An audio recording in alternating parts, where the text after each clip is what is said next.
What is Super League? Fast. Painful. Hectic. Exciting. Decision making.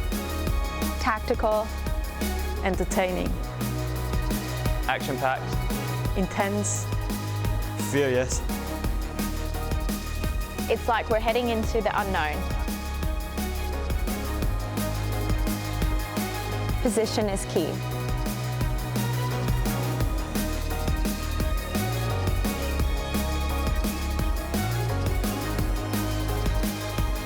This is Super League. Et c'est magnifique. 3 races down and 1 to go. It has been a fantastic weekend already here in Jersey. We've crowned our queen, Katie Zafiris, doing the job. And now it's time for the men's Eliminator. I'm Will McCloy, alongside me, Chris McCormack, Alistair Brownlee and Vicky Holland. So much talent here, it's making me feel a little bit out of place. How good, first of all, Katie Zafiris, 50 from 50. Can't do better than that. Oh, what a dominating weekend. She was amazing yesterday in the triple mix and today in the Eliminator. Class act. Vicky, you have been talking, you've been down there in transition, talking to all the girls. How did they pull up after that one? You know, they're in a bit of a heap, if I'm honest, at the end of that, but they all seem to thoroughly enjoy it. They're all talking about coming back to the next one. I think it was something new and dynamic for them, but they loved it. It will reward aggression, Ali, out there today, but also skill on the bike especially, because the conditions are tough, and we saw how tough they raced yesterday. Is it going to be similar? I think it will be. I think it's a lot wetter now. The corners are going to be wet, and that's going to make it a lot harder for the technically weaker guys and actually easier for the technically sound guys. So aggression is going to be even more rewarded, I think, today. Will we see Christian Blumenfeld make it to the end of the bike at any point? Well, he pushes so hard through those corners. I was talking to Ali about it before we went on, and if anyone's going to drop the bike, it'll be him. Yeah, certainly. The weather has changed. For yesterday, it was fantastic. Today, obviously, it's very wet. We saw plenty of accidents on the bike. The women incredibly tough as well to get up and keep going so many times. But now we look forward to the Eliminator and crowning a king and maybe a new championship leader. Let's look back, though, now at what the triple mix brought to us for the men yesterday. 24 of the best men in the world. And they're off.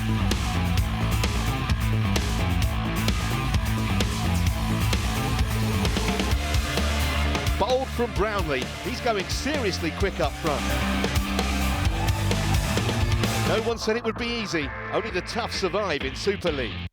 He is going to win this race. Blumenfeld takes 25 points, puts himself in pole position for tomorrow's Eliminator. What a great race it was. Christian Blumenfeld doing the job after 3 second places in a row on the WTS. He was so upset not to win. He was just a couple of seconds back in Rotterdam, but he finally gets the job done and ahead of Richard Murray and Jonathan Brownlee, so there's plenty of class. They're obviously not the best Brownlee, but still a good Brownlee, no doubt. Let's have a look at the overall standings as they are after day one. Blumenfeld, as we said, doing the job from Murray and Brownlee. Henry Schumann, the South African, another South African there, and Mario Mole, the world champ. Matty Hauser doing himself all the favours in the world as a junior in 6th. Alessandro Fabian, Aaron Royal, Jake Birtwistle there as well. Ryan Fisher and Ben Canute are there, but they did in fact get knocked out, so only 10 people finished, and that was it was a very tough race, that one. We are going to see it again right now, but before we do, well, we'll take a little bit of time. That was I didn't expect it to happen.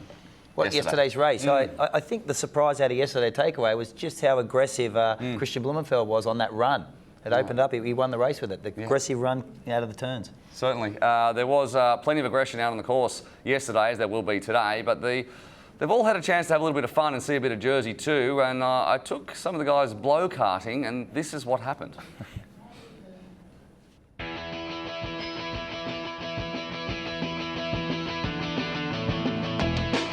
If you've made it to Super League Triathlon as a competitor, you are among the very best. Swim, bike, run, that's your wheelhouse, you're good at that. But I feel like all the time swimming, biking and running leaves little time to learn anything else, like, for example, blow karting. That's why we're here at St Juan's Bay to find out whether these guys have got what it takes to hit speeds of up to 40 miles an hour. I've got to say, they're not showing it, but they're a bit nervous. The other name for blow karting is line jotting. I don't see any brakes. No. Come on, no. Oh.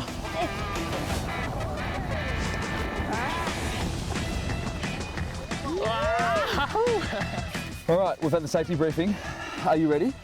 I'm ready to kill it, man. You ready to kill it? Feel the need for speed? I feel the need for speed. All right. No! No! No! Murray just cheated!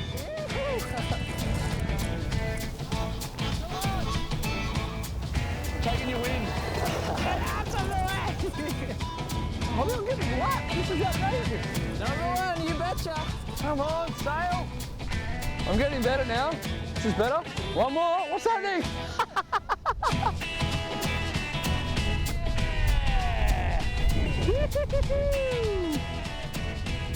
Oh. I stayed here for an hour after that. I was so embarrassed, and I think I finally got the hang of it, and I'm starting to move. It's time to go, finally. But where's the... How do I stop this? How do I stop this thing? I'll see you in France! I knew how to stop it. It was just for the television. Sure. Yeah, they were so competitive, and I had the worst blow cut. I spoke to the guys, they said you were useless. I was absolutely useless. Christian Blumenfeld he swapped with me, and he knew that was the worst one. He was smart. Yeah. He was smart. I was absolutely cycling in squares. Anyway, we've seen some interesting things happen over the course of yesterday, and one of the most interesting things we saw was, I thought it was a slip from Matt Hauser when he went into the water. He was in like 8th position, but it is actually a pose for the camera in the first stage. What do you think? Is this his Instagram? He put this up is his yesterday. Instagram. I can't believe he's actually posing there. I mean, if he's taking the piss, fair enough, but if he's actually posing in the middle of a race, he is. Then I don't know. He wasn't that far behind. He better have swum up. He better have swum up, yeah. In fact, he better have won with that kind of behaviour. Points for Showboating. style, surely, but and he still ended up finishing 6th position. So Matt Hauser, junior world champ, got a big future in front of him if he actually dives into the water. Anyway, let's have a look at what the Eliminator is going to bring us. 3 stages, just like it was yesterday, but they're all swim, bike, run. 10-minute break from when the first athlete crosses the line. So if you finish further back, you've got less time to recover. If you make it into the top 15, you go on to stage 2. If you make it then into the top 10, you go into stage 3. There is a couple of people not racing, Richard Varga and Tyler Mislachuk, through injury. So there will be 8 let go at the end of stage 1. You cross the line first, you win the Eliminator, and potentially you win the whole weekend as well. Now we're going to have a look at the course. There's plenty of weather conditions as well that we're going to discuss later on, but first let's have a look. It won't affect the swim, surely. They're already going to be wet for that. Through the super yachts of Elizabeth Bay Marina, they head out 130 metres, take a sharp left, 70 metres, and then take another left and head for home onto what is quite a slippery dock, and we've seen people helping them up there, but still a few crashes and stacks, and then an interesting transition, Ali. Yeah, really tough run out of the water there up what is now a slippy metal, very steep ramp going into transition. Surely, and we go on the bike, 5 laps, 7 really sharp corners and some varied surfaces, which is going to, and we saw in the women's race, cause a little bit of carnage. We saw a lot of crashes on those. They hit the black carpet on the tape. It's wet again for the men's race, so they've got to be very, very delicate. It will be raining too during it if the radar is anything to go by. So a lot of dead turns, a lot of explosiveness required, and also a lot of bike skills. And we know that the guys, at least at the front, who are fighting it out for the victory, have varied levels of bike skills. Then we head out onto the run. So again, through transition, it's exactly the same course. So there is time to be made if you can be aggressive. Yeah, definitely. We definitely saw yesterday that people actually managed to make the difference around some of the corners. Christian Blumenfeld was fantastic, flying around some of these bends on the run, and it definitely helped him out in the long run and gave an advantage. Yeah, Blumenfeld only knows one way, and that is 100% full gas from the gun. Now, we so enjoyed at the start of the women's telecast getting you to take us through a lap, and you did it flawlessly, so no pressure, but we're going to do it again. Are you ready? Right, let's go for it. Great in rehearsal. Let's do it again so this right is now. the dismount line as we go through transition, and this is the black carpet. And it's actually the shiny bits of tape down the middle that caused so much problems earlier. Over the mount line there, you want to go over the mount line to not get a penalty. Now this bottom corner, I've been looking at it in the wet, and just those tiles there are really, really slippy. So that's the dangerous part. I think that could be the most dangerous corner on the actual course. So now we're going out along the black carpet, and this part of the course is I think probably the best part of a course to really stretch it out. It's narrow, you can't really get past each other too much on the hill. It's slightly uphill, only 1 or 2% into this tight left-hander with different varying road surfaces and a really, really narrow exit. that kind of granite grit surface that we're actually seeing is actually a lot more grippy than I thought. I've been to check it out and it looks slippy, but because it's kind of rough, it grips the tyres well. Downhill on the tarmac, now this roundabout 180 degrees turn is absolutely lethal. Completely smooth tarmac that has just become wet, and you know, with oil or whatever's on it, I think there could well be crashes there. Out of that roundabout, up the hill, we saw a lot of kind of gaps being made up here yesterday. Only 1 or 2%, but out the roundabout can be really hard, and you can just get that 1 or 2 metre gap on the person behind you, put them in trouble, or maybe even force some kind of break. Course flattens out onto the fastest part of the course again now, and into a tough right-hand bend. I don't expect this to make too many problems, but you never know. This slight downhill into the next right-hand bend, which has got varying surfaces and a couple of grates there that aren't quite on the racing line, but with a really, really narrow exit. I think that could be dangerous, and we saw a few crashes there in the women's race for sure. This bit is flat and shouldn't cause too much problems, but the crowd yesterday here was fantastic. Back round, this tough left-hander on the fairly grippy surface should be okay, and there's the dismount line.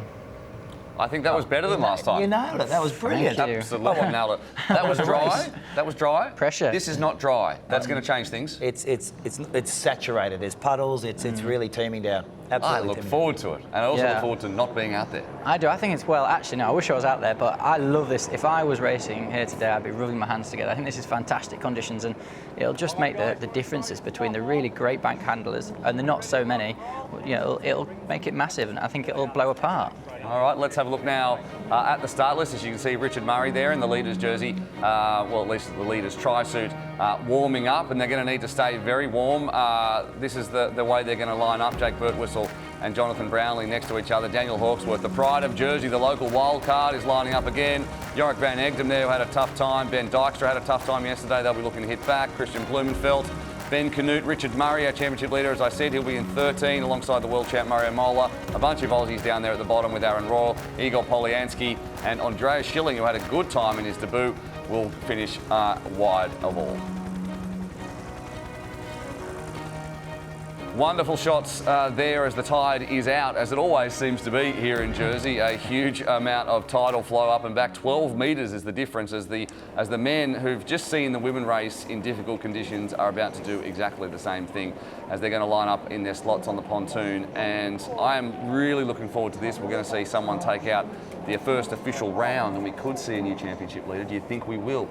I'd like to see that. It's that tidal drop you talk about that makes that swim exit, that ramp, very, very steep. It's sitting at dead low tide now, so it doesn't get any steeper than that. So the swim exit run up is much harder for the men than it was for the women. Yeah, it just changes, adds another little element to it when you've got to do a little run before you come into transition as well. It's like another little tiny leg there. How do you think this one's going to play out, and how do you think your brother's going to go in these conditions? Well, we saw this stage of the women's race actually blow apart completely, with Sophie Caldwell really taking it on and Jodie Stimson managing to go with her. I don't think that's going to happen in the men's straight from the gun, but I do think this swim's going to be on. Obviously, I think they're going to nail it up the ramp, and I think whoever's going to go, you know, Johnny probably is going to take it out if he can hard around those first few laps. Anything he can do to spread this field out and put some people in difficulty. You never know. Richard Murray might have a bad swim, Christine Blumenfeld might have a bad swim, and that 10-15 second gap could provide vital, even if it just means that they have to work that little bit harder. And there's no Richard Varga, so Varga's not racing today. He had a bit of an injury yesterday, so that's the superfish who's not leading the swim out. Well, we're about to go. It's not too long now until the start of the swim leg. The men all getting ready. It's only 16.8 degrees in the water, so they're going to stay as warm as they can and no doubt head out as quick as they can as well. Plenty of talent on that dock. It's going to be fantastic to watch. Not too long to go now. That water looks very cold though. There's a few things in the water there too, a little bit of rubbish on the outside, but it just looks cold and it looks difficult. Yes, without question. I think the water temperature about 16.5. It's not warm, and we're going to see it when they dive in. All right, it is time to go right now. Ali will head down to the commentary box. We'll head down to Trevor Harris and Emma Snowsall. Thank you very much indeed, Will. Well, if you're watching earlier, it was American domination. 3 of them in the top 4. Nothing like that in the men's. We've got the top 8 so far are from 7 different countries, Emma, so we've got a real spread. Let's quickly get down to Vicky. She's at the start. Hi guys, yeah, so what was really interesting about when they just chose their spots on the pontoon is that Blumenfeld chose spot 5. He didn't go for that inside line. It was Johnny Brownlee who took the inside line. And Henry Schoeman, who was the 4th person to choose, went right the way out to spot 25, has to swim 2 meters further from there. Thank you, Vicky. That's fascinating. Well, it's like we talked about, you know, taking that open water, being able to take confidence. We know he's a fantastic swimmer, so let's see how it pays off for him. So Schoeman on the outside, bottom left of your screen. There he is, nearest to camera. And Johnny Brownlee from slot 1. Brownlee starting in 3rd overall. Blumenfeld the leader, Richard Murray 2nd. The defending champion from Hamilton Island. Then Brownlee, Schoeman, Mola and Hauser. That's your top 6. Fascinating to see how Schoeman goes. We know he's generally a pretty good swimmer. Johnny Brownlee also, but they're on completely opposite sides. Brownlee on the right, Schoeman on the left. 300 metres, remember, in the water, just the 1 lap. It's all swim, bike, run today. 23 of them, no Varga, as you've heard, no Mislachuk. So we're going to lose 8. So 16th to 23rd will be history in about 20 minutes' time. Yeah, I mean, they're quite spread out, as you can see, you know, across. So the pace is on. I would suspect that just gone out of screen on the top right corner would have been Johnny Brownlee, but that's Henry Schoeman there, right, basically about to swim over the top of us, and the pace is certainly on with these guys. I mean, what are we? 1, 2, 3 abreast nearly at that point. You know, just 3 back. So. I think these guys are really trying to emulate what the girls did. I think that they know that that was a really good tactic, and Sophie obviously finished up very high in the placings. You know, she was rewarded for her efforts. Ultimately, it was the tactician who paid off, and with Katie Zafira. So it'll be interesting to see what sort of tactics these guys employ. Well, we saw some carnage in the women's race going around this point just about now, when you've got a group of maybe 6 or 7 abreast. That looked a little bit cleaner. Hard to tell from that angle. You couldn't get more close-up and personal than that. But I don't think anyone was unduly inconvenienced. Jake Burt was having a good swim. He'd have been disappointed yesterday, I reckon. Emma finished 10th overall. I think he was expecting better than that. Yeah, absolutely. I think, you know, Jake really did have some great performances in Hamilton Island and did, you know, excel at this sort of racing. But we all have those seasons where they're up and down, and Jake, I don't think has been all that well towards the end of the season. And you know, that's the nature of being an athlete. You know, fatigue is one thing, but illness at this point, it all just adds up. And in this sort of racing, unfortunately, you just can't be anything but 100%. If you're wondering why he's got that red tri-suit on, that's because he had the best run split in Hamilton Island. Ryan Bailey's wearing green. He had the best bike time. Obviously, Richard Murray is the current leader. The best swim was Richard Varga, but obviously he's not in this field. So they're well over halfway in the swim. Birtwhistle making an absolute storming start. Remember, not about winning or coming top 3 or 4 in this. You just got to avoid being eliminated. We saw Katie Zafiris in the women's event give an absolute masterclass in terms of staying out of trouble, staying in mid-division in the first 2 stages, and then coming on strong in the final stage when it really matters. Someone we hadn't really seen much of yesterday, but we did see a little bit more of in Hamilton is Igor Polyansky, and he's up there in that top 4. So interesting to see whether or not the Russians can do anything today. They're known on the ITU circuit, so and you know, strong swimmers. So whether or not that changes the dynamic again today. Well, he was eliminated early yesterday. Annie Brown is back in the box with us as they come out the water. Let's see if we get any issues here with triathletes slipping and sliding. We saw plenty of that yesterday. It's going to be pretty wet on the bike course as well, as you were saying, Alistair. Yeah, it is going to be wet on the bike course. That's going to be some really, really challenging conditions, and we've seen them struggling already to get out the water. And just saw Dan Hawksworth get out there at the back of the pack, and there's one athlete who's already distanced off the back there. I'm not sure who that is. Schoeman's, Van Egdom. Schoeman's the first into transition there with Igor Polyansky and Birtwhistle following him up. Yeah, Birtwhistle just currently racing in 3rd. Johnny Brownlee is behind him. I can see Aaron Royal behind Johnny. I can't see this weather affecting the people in the hunt to win this that much, though. I can't see it affecting Johnny that much, and I can't see it affecting Birtwhistle, Blumenfeld or Richard Murray that much. I think they're all pretty solid athletes who won't be too bothered by the conditions. What do you think your brother's tactics are today, Alistair? Has he shared any state secrets with you? Well, he doesn't, but I think we both kind of have a pretty good idea what each other are thinking, and I think he's going to want to stay safe and play it safe on these first few legs. So he's going to want to be near the front and not get involved in a crash, and he's just going to want to spread it out so he can make it as easy for him as possible to qualify on the run. Yeah, look, Henry's obviously, he took that position far, away from that inside turning boy, paid off for him. He knows he's swimming, and again, we've seen him, attack the bikes when he's had that opportunity. I feel like he's a racer that when he's out the front like that, he sort of takes that confidence when he has a good swim. And whether or not he plays a little bit more of a part today that we may not have seen him playing such a big part yesterday. We've got one long line of athletes here with João Pereira, a last man, and he was going around that corner very, very gingerly on his hoods, which is not how I'd be going around corners in the wet. But yeah, I think this is going to be tough for the guys who aren't already in the top 10, because the top 10 can just control the race. Richard Murray, even though he didn't come out to swim near the front, just straight up there, and that's Ben Dijkstra, who I think he's probably the back end of that 10. We're probably looking for about 15th there, so these guys have got it all to work for her.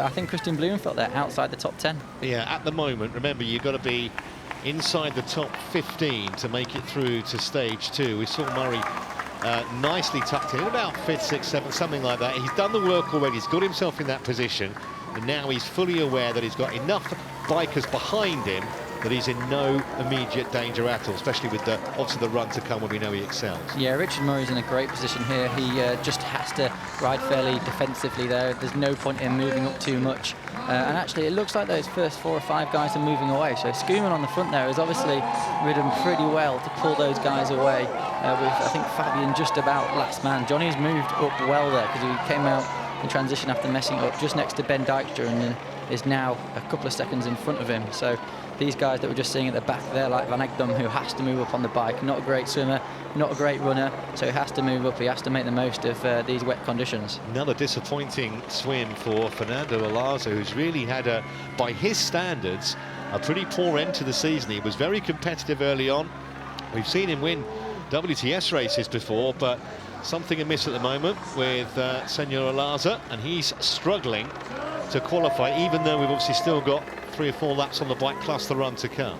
Yeah, we're seeing this as really aggressive. I think even though it's wet, we're seeing it a fair bit more aggressive than the women's race. They're just looking at their faces. Those guys at the front are going relatively hard. Johnny's just moved up into 2nd place there on Schoeman's wheel, and he's pumping at this corner is where, you can definitely hurt people. But those guys behind are obviously having to risk and go for everything just to keep themselves in this race. And risk is the word in these conditions, because this is as heavy as the rain has been all day. Just looking at the sky, I don't think there's any kind of imminent break in it. We saw a little bit of sunshine during the women's race.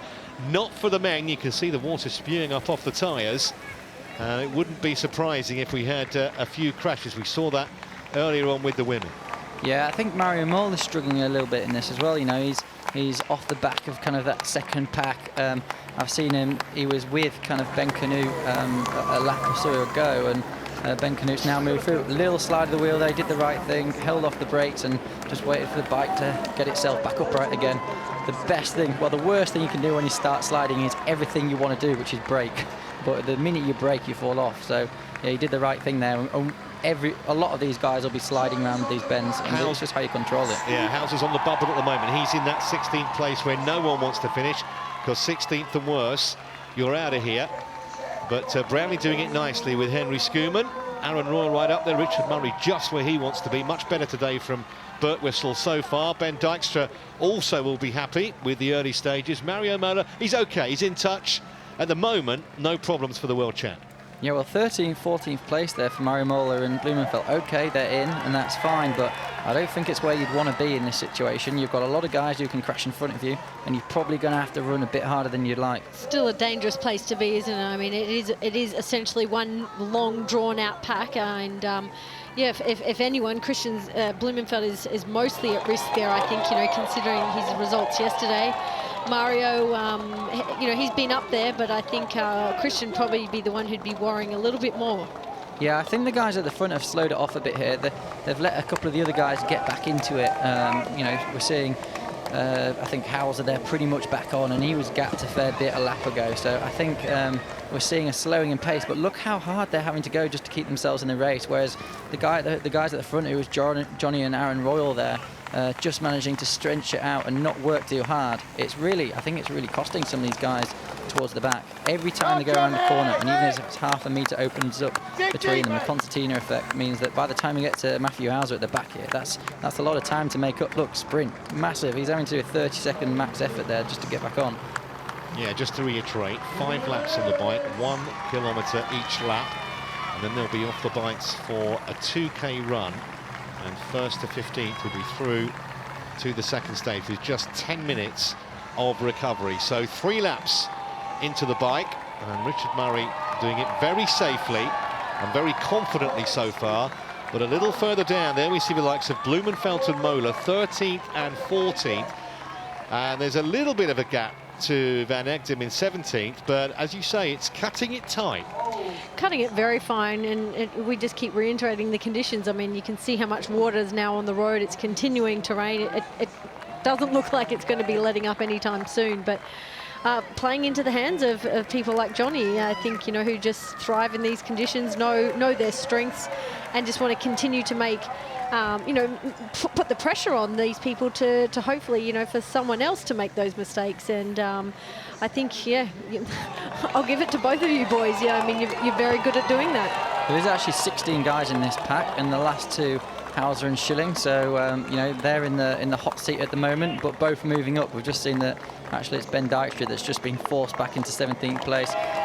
Just saw in that last corner that Mario Mola left a good 5 metre gap. I don't know if that's if he's taking it a bit more cautious or he doesn't like cornering these wet conditions. I'm not sure. That's Dimitri Polyansky out the race. He's not known for his wet weather bike handling skills, and that's not surprising at all, to be honest. Yeah, well, it's not been a good weekend so far for either of the Polyansky brothers. We'll see if his brother, he's doing all right. His brother's okay at the moment, but yeah, yesterday they struggled. You would not expect to see Igor Polyansky sitting 4th in this pack on a wet technical circuit, so absolutely hands up to him, good on him.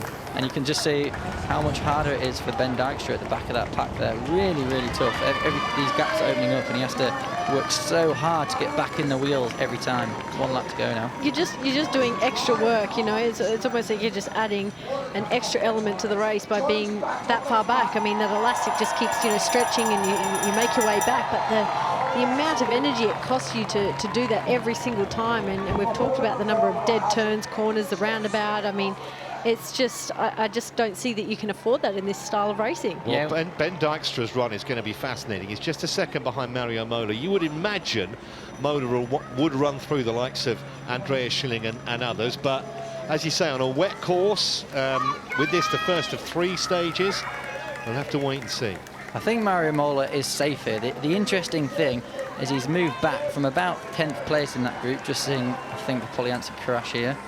Yeah, the interesting thing with that's because he's put his back brake on and he slid his wheel out. Also looked like he almost had his inside foot down. Yeah, I mean, that's good if you can pull it off, but it's a risky tactic. Yeah, the interesting thing with Mario Mola is he's going to be fine, he's going to run through, but he's second last in the pack there. That's not where he wants to be. He wouldn't be there if he had a choice.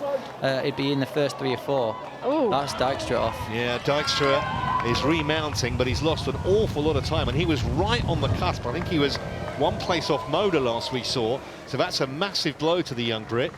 Yeah, and we're seeing pretty much all the work here has been done by Aaron Rawle and Johnny Brownlee, and I think maybe this is Aaron's wet weather training in Leeds paying off for him. He turned him from a soft Aussie to someone who knows how to ride in wet conditions. Relocated from the sun to the rain. Most people do it the other way round, but not Aaron. No. Love conquers all, they say. Yeah, so this is the last lap now, so they're coming into transition. Okay, it's all 1 lap, 1 big pack together, and I think there's probably only 15 of them in this pack now after Dykstra crashed. But still, you know, there'll be a 5-second gap from first to last, and this will allow these two, Johnny and Aaron, to take the run a bit easier, have a bit more relaxed transition without the rush, and that should pay dividends later on. So it looked like a decent transition for Johnny, as long as he can get through the traffic. There he is, centre screen. Yeah, he needs to do is get there a bit better. His transitions kind of let him down a bit, and he actually messed up that first and couldn't get his helmet on, which will have cost him about 5 or 6 places going out onto the bike. You're a hard taskmaster, aren't you? I think they have every reason to be, don't they? I guess so. So let's just see when we flick through. So Dykes just now 25 seconds from safety, effectively. Well, about 20, because he's got to get 6 seconds down. Okay. There's Van Egdom there, and he's 11 seconds off whoever was 6 seconds down. So I think that's Sisson. So Van Egdom's in the hunt, and it looks like he's catching Sisson's up there, who's man 15 at the moment. So I think the battles, it looks like those front 14 are moving up the road relatively easily there. And yeah, Johnny looks like he's actually taking it on quite hard here, playing safe. I think he can afford to go a bit easier. See, I'm not always hard on him. He could be going easier here. Yeah, I'm going to record that. Yeah, Alistair says, Johnny, take it easy. Blumenfeld, we saw they're running in about 4th place, so he's absolutely fine. I think this is Ben Dykstra's crash there. Yeah, I think that was just a wheel slide. He's hit a slidey bit of road and lost that back wheel. At least he gets on fast. Oh, no, pedalled too early. Classic mistake. Put that inside leg down too early while he was still on the corner, and even if that clipped the floor or not, it doesn't matter. That's what cost him that. Either just putting the force through the back tyre and making it skid out, or getting that foot on the floor and catching the tarmac, and that made him crash. Well, he's only 18, Ben Dykes. He came 3rd in the World Juniors in Rotterdam last weekend. It's still a work in progress, I guess you'd say, but a hugely promising young athlete, as we're looking at Ryan Sissons, who's had, without question, the best season of his career, even at the age of 29. Johnny's a little younger than that. Yeah, I think Sisson and Van Egdom there are in the hunt for the 15th place, so that's what we're looking at for the person who is going to lose. I think Johnny's running here. He's running here for the swim position for the next swim, to be honest. I think he wants that inside line, and he thinks that's the best way to do it. These other guys, this group of 10 guys behind them, seem to be taking it really, really easy. Very much looking around, looking at each other, almost trying to count heads, aren't they? I think they all are just making sure that they have covered everyone. I mean, it's often very deceiving when you're in a group like that. And did I count everyone, and how many exactly were in front? I mean, the best opportunities now when they come through transition and using even the big screen to try and just tick off those numbers. But I tell you, Van Egdom does look like he's working very hard. Yeah, he's having to work hard. He's managed to pass Ryan Sissons, and he's having to make sure it doesn't catch him up again. So, yeah, I mean, it's completely different, isn't it? He's got it all to play for. To stay in the competition, he has to stay there. So, yeah, he's running hard. And just in front of him in that largest group, both Murray and Mola, as we look at the leading trio, Brownlee, Royal and Henry Schoeman, coming to take the bell with 1,000 metres remaining. Yeah, Johnny just looking up at the screen there, just seeing who's behind him and where. I think he'll know here. He'll be very tactically working this out, and he's thinking if the top 3 are me, Aaron Royal and Schoeman, that's the best 3 swimmers next to each other, and one of us can really push it on. This is an almost perfect position for him, whereas as some of the weaker swimmers, say Mario Mola and Richard Murray, get stuck in the middle of a load of other guys that drag each other back. That's a great kind of tactical decision to be in for the start of the next swim.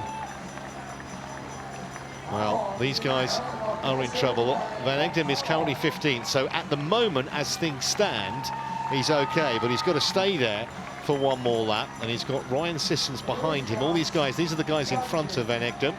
There you see the gap between Van Egdom and Sissons, and this is effectively the race to get through to stage 2. Yeah, I think Van Egdom, he's safe there, isn't he? He started behind Sisson 4 or 5 seconds, and he's now 6 seconds in front of him, 10 seconds in a lap. I can't see Sisson's coming back from that, so yeah, I think he's safe. Although he's still having to work hard and muscle his way through. Well, Sissons will keep him honest. We know he'll never give up, that's for sure. But Van Egdom with a significant advantage over the Kiwi at the moment, which will secure his place in the second stage.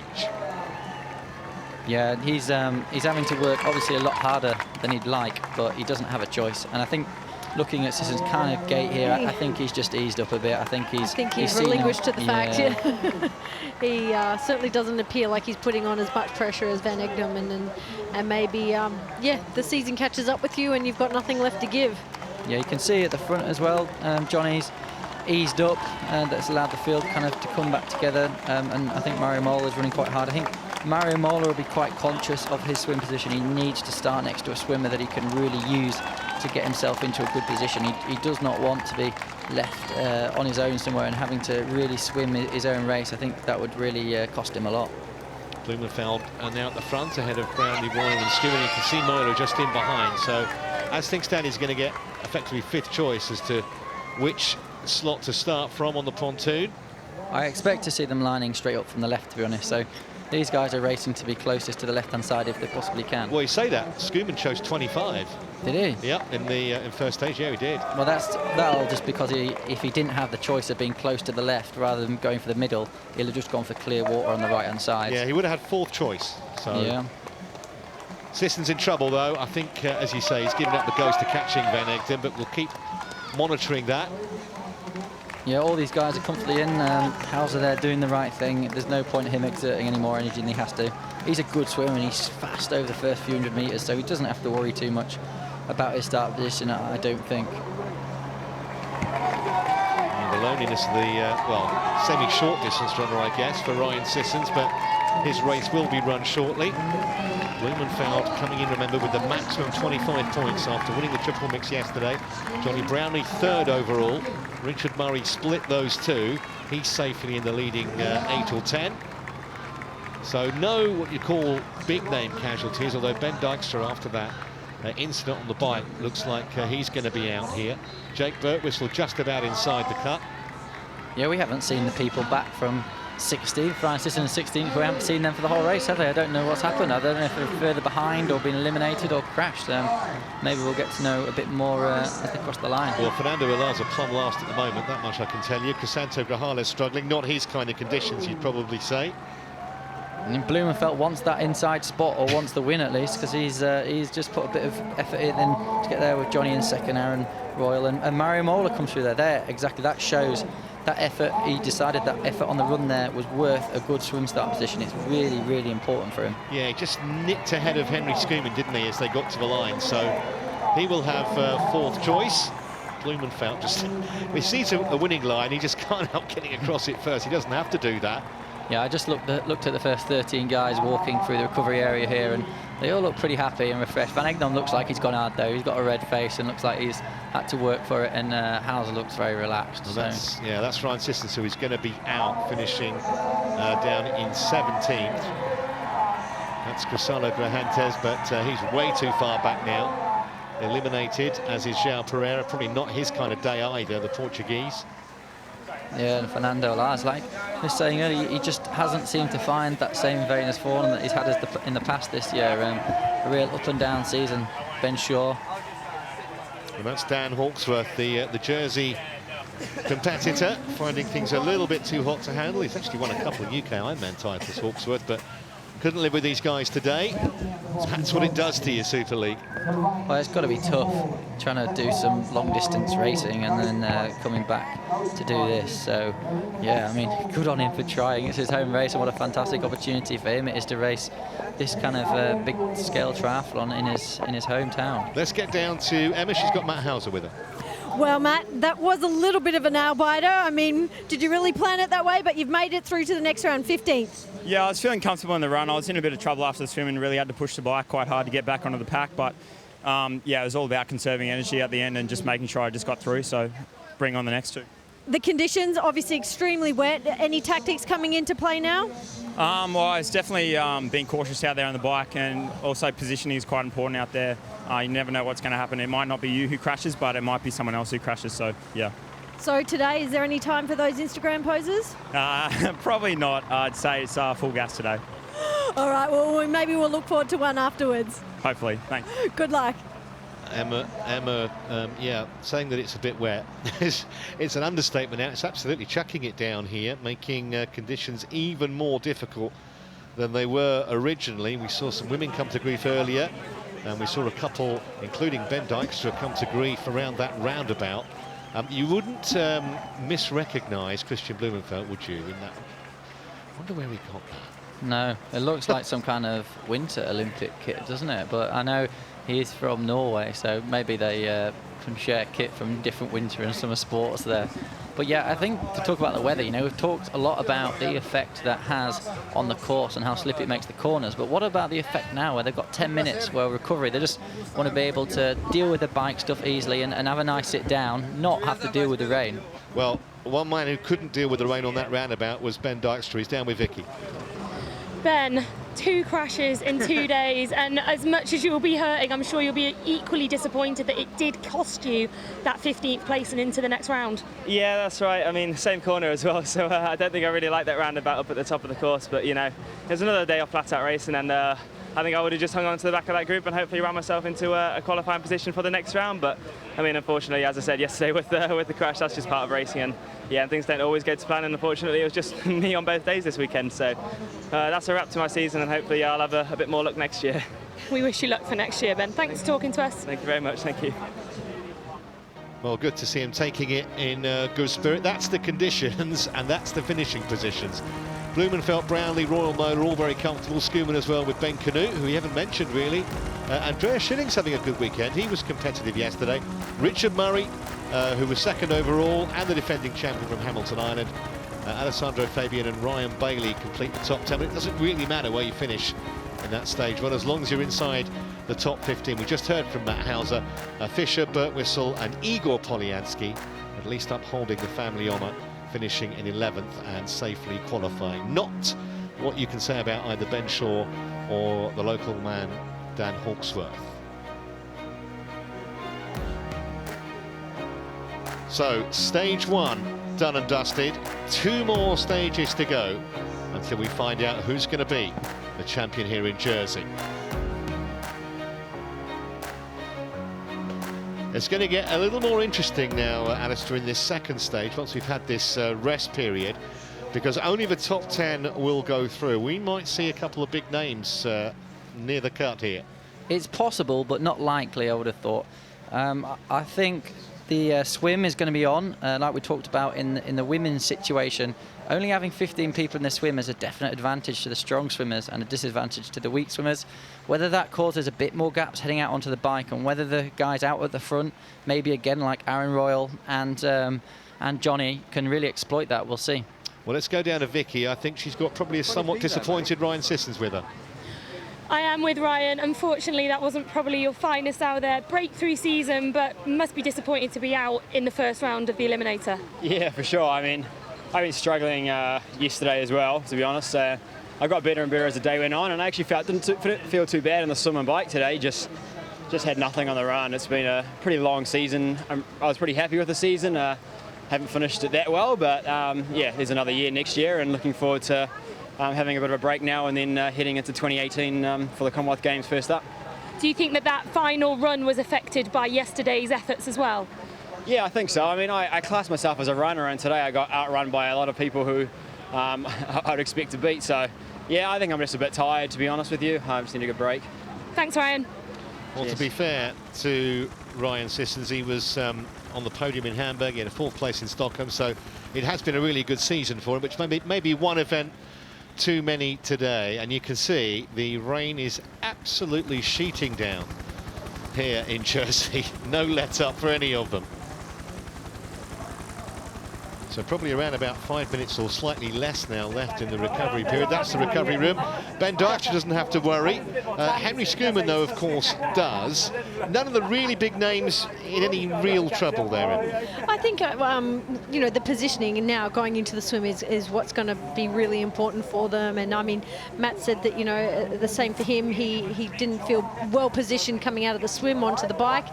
And I think there's a good group of working for there that could prove to be a little dangerous. I think they're well aware of the conditions. They're well aware of what they need to do, you know, be aggressive from the get-go, and I think that's why they've really chosen to finish the way they did according to getting their swim pontoon. Okay, let's check the start list then for stage 2, which is coming up imminently. And as mentioned, all the big names are there. Blumenfeld, Brownlee, Mario Mola, Henry Schoeman, Richard Murray there, number 7. Who is the defending champion and who performed so well yesterday in behind Blumenfeld, Alessandro Fabian and Ryan Bailey. And if we scroll it on to the next page, these are the men that you might think could be in trouble here. Polyansky, Jake Birtwistle, he'll be an interesting one, see how he goes. Fisher, Van Egdem and Hauser. Of course, you never know, Ali, how much they've kept in reserve and how much they were going full throttle. Absolutely. I think that result sheet isn't really representative of how much effort they've put in there. I think we can safely say Van Egdem is going to be in trouble. His swim isn't going to be great, and he really had to work hard in that last leg, and so that's going to cost him. Outside that, I think it's anyone's bet, really. Well, Christian certainly seemed to be coming to the forefront, didn't he, at the end of that, racing aggressively like we've seen him yesterday. But I think he just doesn't seem to want to leave anything to chance. And whether it's just tactical or sometimes he did quote in his own words, it's stupid. But I think he really is, he just loves competition and he loves seeing what he can do. But he's placed himself very well, obviously being next to your brother too. I think an interesting one to bring up is Ben Canute. What a fantastically versatile racer he's proving himself to be. He's had some decent World Series results and been in pretty much the breakaway in every single race I've seen him in. Great results at that half middle distance, and here he is in this second round of the Eliminator. Really, really well in the space of basically 2 weeks as well. So yeah, very, very impressive, and he's a great swimmer as well. So I expect him to be in a good position at the end of the swim. Good biker, so make the most of that. His run is his weakness. So I think if we see all these guys come off the bike in a close position, I think he could be one of the ones that loses out. That said, he'll know that, and he'll be wanting to be near the front of that bike and push it on. Yeah, recently, of course, came second to Javier Gomez in the 70.3 World Championships across in the States. Just about 30 seconds away then from the start of stage 2. And remember, it's only those who finish in the top 10 in this stage who will go through to the final stage and the chance to win this Eliminator title, and for the likes of Murray and Brownlee, Schoeman and others, the chance to win the overall round. And as far as Richard Murray's concerned, he wants to keep the overall lead, which it took him so much effort to establish on Hamilton Island back in March. Stand by then for this second stage, and away they go. Looked like Brownlee, Mola and others were kind of in the middle of those slots, Alistair. No, you can see far left, that's Blumenfeld. Johnny Brownlee second in, Aaron Royal third in, that's Mario Mola, and then Richard Murray. I think, I know maybe Burt Whistle and Murray's a few more in. Yeah, so those guys chose to be on that side. That's Hauser that's gone straight out and got a clear body length, so he'll be happy that with Ben Canute there pretty much on his feet, and Fisher to the right of him. So those guys are in the white water. Johnny's trying to do it on his own on the inside up that left-hand side there and trying to get into some clear water, do some swimming.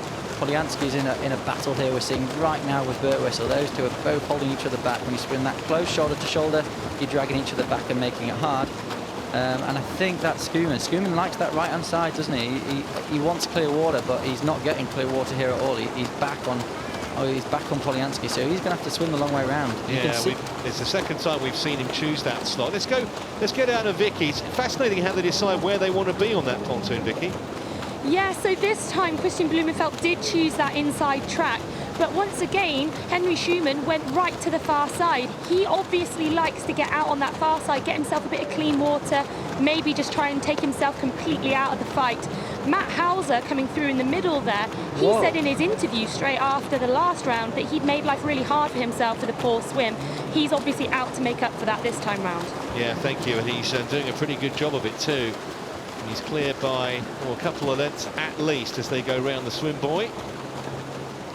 Very interesting to see Henry so far back at this point, and it's exactly like you said. I think, the likes of Jake and Igor, fighting each other for that water has actually slowed the pace down a bit. And you had Ryan Bailey in between him and Henry Schoeman, and you can just see how big a difference that makes with some of the swimmers around you, that essentially, your speed is just absolutely brought back, whereas we saw Henry absolutely charging this swim, and now we're finding him middle of the pack. Yeah, just on the outside, just going through there. I think Richard Murray's a fair way back along with Burt Whistle. Yeah, there's Richard. There. Yeah, I think the top few are the swimmers would expect to see, really. Hauser at the front, great over these short distances, followed by Johnny, Aaron Royal, and then Ben Canute. He really is a fast swimmer. Blumenfeld's just there on the left-hand side, showing the advantage of what that inside line gave him, because he gave up 2 or 3 body lengths almost immediately, and it hasn't cost him. That's because he managed to get a short line around that sharp turn buoy. Johnny Brownlee still going well. Starting in 3rd position overall, which means he's got 18 points, 25 on offer for the winner today. So it may or may not be out of his hands. It obviously depends on what Blumenfeld and Murray do. Yeah, behind Aaron Royal's just there on the left-hand side. Schoeman's on his feet, and Ben Canute's over to the right-hand side. Fisher's behind Aaron Royal, and Christian Blumenfeld's to his left. Aaron Royal's just moved up on Johnny there from his feet. He knows he wants to be up as near to the front as it possibly can, just so it gives him a bit of breathing space through transition, and in case he messes it up. And so he's on the front heading out onto the bike. Van Egdom is last man again, although he's not actually detached from the group, but he is at the back. Yeah, Royal actually has been swimming and biking pretty well of late, but it's the run legs that have let him down on 2 or 3 occasions. Did okay in the grand final in Rotterdam as they come out the water.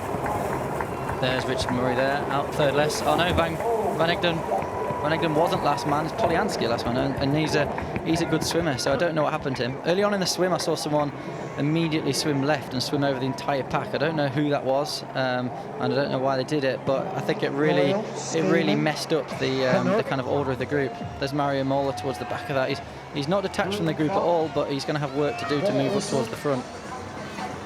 Murray, so just scrolling them through your screen, Burt Whistle and Schilling. Richard Murray, it's about 7 seconds adrift. Mario Mola pretty much with Murray. We saw them together for much of day one.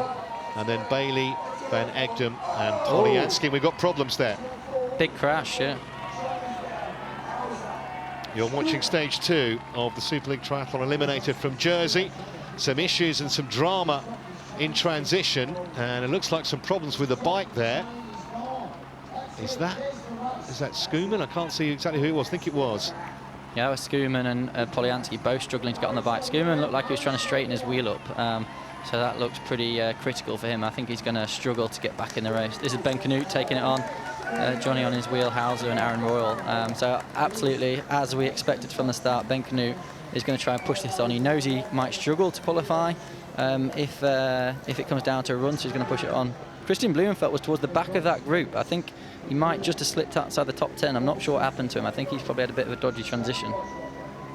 Well, that's a bit of a shame for Henry Skuman. It certainly seemed like it was just more of a, he sort of got mixed up in transition, like whether or not he clipped another athlete, and it just, I don't know, it seemed like his front wheel came loose or somehow became crooked, but it appears like he's fine now, but bit of a shame, I'd have to say. Yeah, apparently maybe an issue with this chain as well that caused him some problems. Mechanical bugbears are a bane of a triathlete's life. It just shows you it's so unpredictable. That kind of thing could happen. And now Skuman is going to be really struggling to try and finish inside the top 10. He's back on his bike, which seems to be going okay. There's Blumenfeld outside the top 10 at the moment in 11th. Yeah, evidently it's early days and he's still got 4 laps of the bike and the run to do, but I think the thing is here is he's under pressure, is he going to have to corner a bit faster, and does that mean he might crash? Is he having to put a bit more effort in? And he's going to have to move up the field as well and take risks to overtake people, so it's not a great position, not absolutely critical, but not a great position for him to be in. So they come through to complete the first lap, 4 more to go. Let's just check on exactly how far adrift those at the back are. Blumenfeld, well, he's not too far away, is he? Polyansky and Skuman there. You can see that red figure, 22 seconds. He's got a lot of work to do. Van Egdom's in a similar position to what he was in the one before, just hanging off the back of relegation zone, basically, and he's desperately trying to get back with Ryan Bailey there to get up to Blumenfeld to give him a chance of staying in the competition. Blumenfeld riding solo, needs to just catch on to those who aren't too far in front of him. Yeah, it's interesting to see he struggle to get back on those wheels. I do wonder if he's just not quite enjoying these wet conditions. I thought he'd be fine in them and he'd handle them fine, but I think it's Burt Whistle that he's just trying to get back up to there. At the back of this now, what is one long line. I mean, there's some gaps in it, but it's one long line of men. Richard Murray's in the perfect position there in, I think, 6th on the back of the group. He's not having to work too hard, fairly safe. He's only got decent riders in front of him, and he's not wasting too much energy at all. Still very wet, these roads. Still, the rain comes down here in Jersey. We've seen the issues that can cause. We've got to finish top 10 here to get through to the final stage and give yourself a chance of winning this Eliminator. And you can see a couple detached off the back. Skuman, Polyansky's in trouble, Van Egdom, Bailey another struggler, and Blumenfeld needs to get on terms with the likes of Schilling and Birtwistle just in front of him. Well, you can see Birtwistle still has 1 foot out. He only 1 foot in the shoe, so it goes to show that pace is on. He doesn't even have an opportunity to put his foot in. And yeah, being in this sort of position, that's what the Eliminator is all about. You know, they're just putting pressure on constantly, and you know, that millisecond of looking down and then trying to put your shoe on could cost you everything. And it seems like Christian Blumenfeld has got onto the back of that group, but again, yeah, still dangerous positions at this point. Fair play to the spectators that have come out to support this event today. Like a sea of umbrellas, but they've not let a bit of rain put them off, and they're being rewarded with some fabulous entertainment. We still have a very unpredictable, well, probably another 3/4 of an hour to go. Polyansky has just completed a really miserable weekend for both the brothers. He's out after a crash. Yeah, that's bad to see. We're actually seeing at the front of the race now in Ben Canute and Ryan Fisher, 2 guys that are taking this on because they know if they're going to stay in, they have to spread it out on the bike. They know that the run isn't their strength. They know that a lot of the guys in that group are going to outrun them, and if they're going to stay in the race, they've got to put them into difficulty in the bike, and they're doing it. Look, people are getting detached. Mario Moller's moved back into second last. Birtwistle is last, so they're guys that are doing that on purpose. Yeah, fascinating insight from Alistair Brownlee as we follow this largest group. Understand that Ryan Bailey's also crashed, so they're falling like flies at the moment. But the real interest is in the man who came into this as the leader from yesterday, having won the triple mix, Christian Blumenfeld. And Henry Schoeman, obviously, also, who was right up there after that issue he had with his bike, is in trouble. Yeah, Blumenfeld's still safe on the back of that group. He'd definitely prefer to be further up, 9th, him in 9th and Moller in 10th. They're safe and they're there, but every time on that corner you see him, he takes a really narrow line, slows down a lot less than the rest of them, and has to work really hard to get on. Here's Bailey's crash, Ali. Yeah, that's just a nasty crash. I don't think anything went wrong there apart from he slid out on the corner. I didn't see him brake. He had his inside leg up. I think just bad luck there, or trying to get round it a bit too fast. Paul Van Egdom is in the same position. Yeah, I was just going to say he is still in that really tough place. And unfortunately, he keeps putting himself there, but he just, yeah, he doesn't look as comfortable as the others, and clearly that confidence shows in this sort of conditions, and just making it harder and harder. But yeah, he's just hanging on by a thread every single time. I think he loves being 5 metres off the back of a group. I think that's. Oh no, he's on now. Fair enough. There are some people that do like that. Right, so this is Ben Canute. He knows this is the period where he can make it hard for people.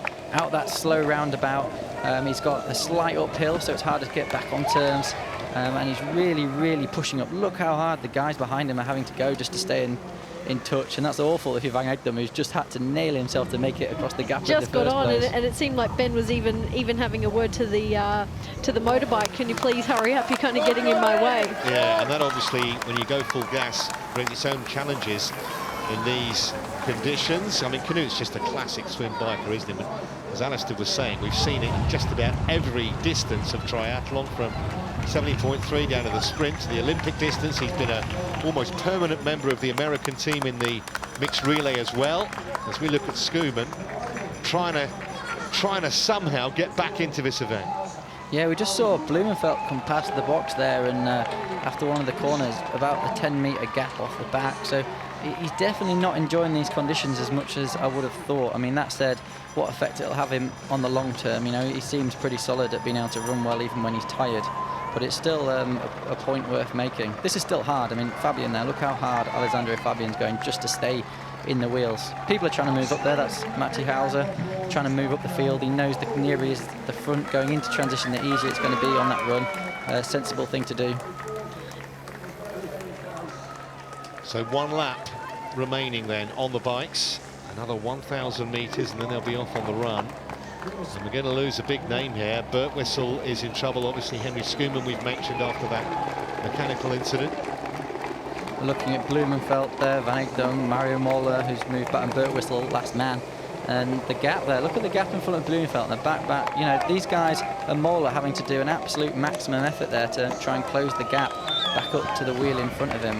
That's just got to cost him. It's got to, compared to the guys at the front who are just floating around the corners, doing 4 or 5 hard pedal strokes and just pedaling at a kind of sustainable effort. World champ is in danger here. He's currently 11th, Mario Mola, and yes, we know his run is a strength, but it's not where he would want to be, and not far shy now of coming off the bikes. So Mola, Blumenfeld, both have not had the best race so far. Henry Schoeman likewise. The Super League is no respecter of reputation. I think they're probably both safe though. Blumenfeld and Mola are both going to run well. They are safe for this this stage of it, but how much it's cost them, who knows. Hauser there, sensible to get to the front at the end of the race. A little bit cheeky that he's done no work to move it on. He even sat second place behind Canute there for the whole race and last lap, and didn't even try to speed the race up. But, you know, from his point of view, sensible to hit transition first. Mario looks like he's struggling a little bit there with getting his shoes on. It's wet though. It's really, really hard in the wet conditions. And so that Hauser's got the run, you know, being first in transition has allowed him to head out and have a few seconds advantage. Richard Murray on the shoulder of Johnny Brownie, followed by Royal and Blumenfeld. And there's Mario just behind Burt Whistle. So at the moment, he's 11th, but you can't see him staying there over 2,000 metres. No, I think he'll definitely move up. But I think that bike has cost him. He's not looking the sprightly Mario you'd expect at the start of a short run. But he'll try and move up steadily as well, rather than do it all in the first K. Well, Van Egdom has certainly thrown himself back in the mix, hasn't he? As best he can. If he can manage to stay there, we're going to still.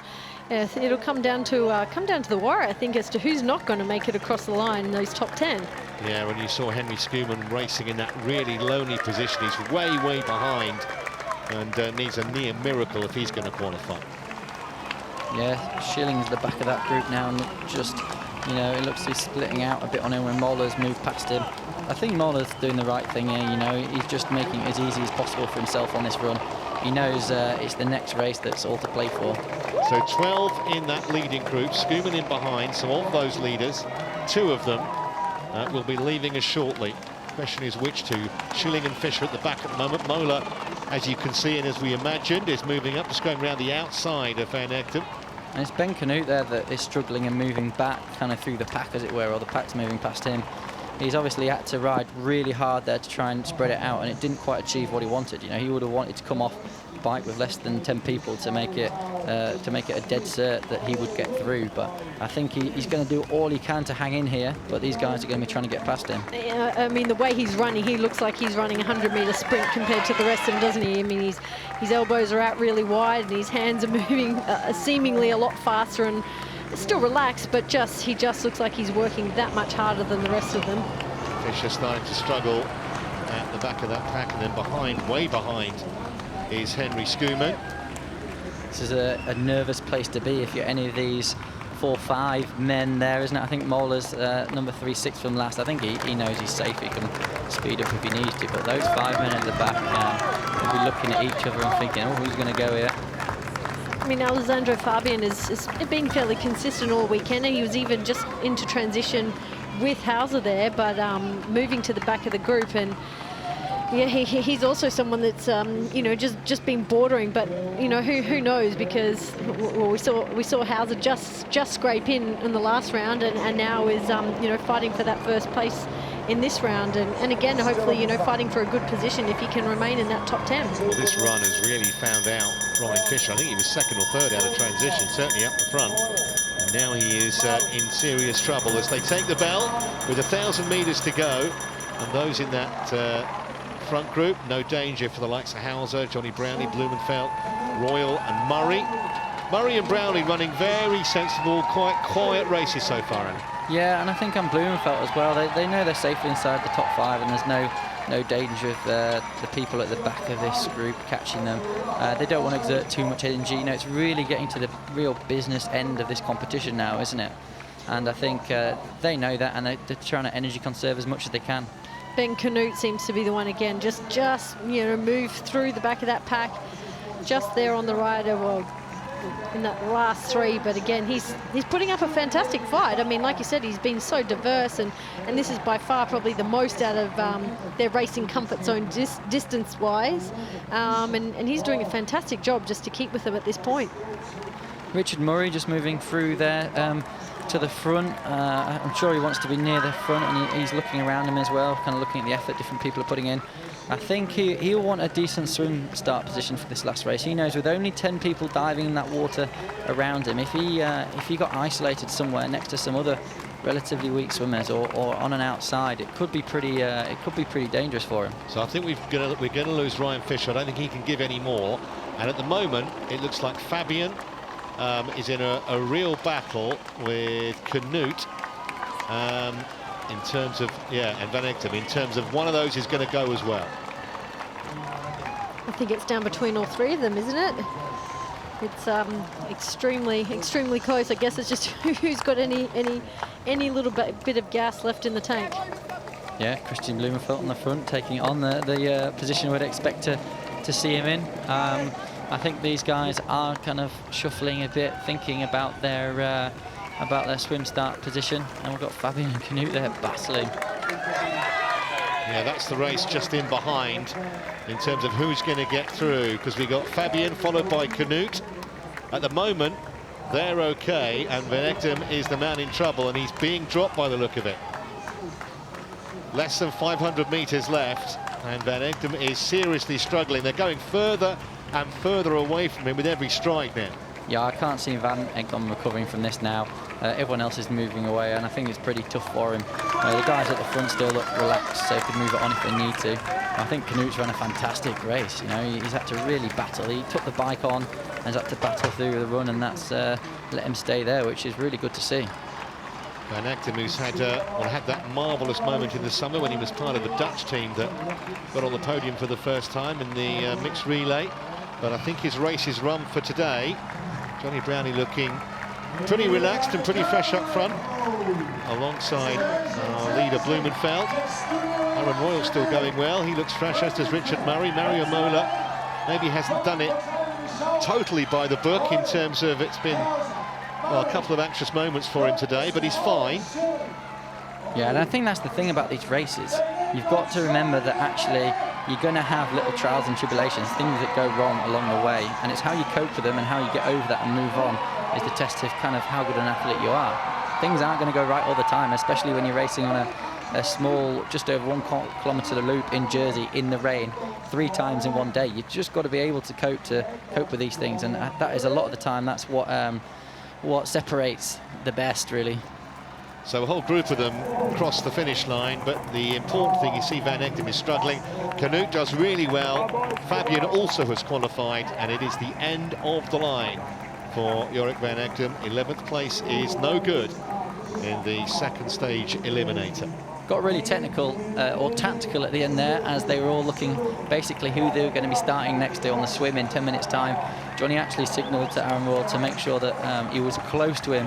So I think that's why they crossed the line in second or third. That will mean he's starting next to a swimmer who he knows isn't going to sit on him and impede his swimming. Ryan Fisher looks very, very tired, and we'll look further back and find Henry Schoeman. You got to feel for Henry after the issues he had with the bike. Yeah, you don't ever want to see anyone go out like that, even if he's your biggest rival. I think how sad for him, you know, just to fall, something that absolutely probably wasn't his fault at all, just the fact that he had his bike on that black tape as he was trying to jump onto it, and yeah, you feel really, really bad for him. Nothing he could do after that. He had to straighten his wheel up, and even 10 seconds in this race can cost you everything. And I think it was probably more like 30 or even more in the end.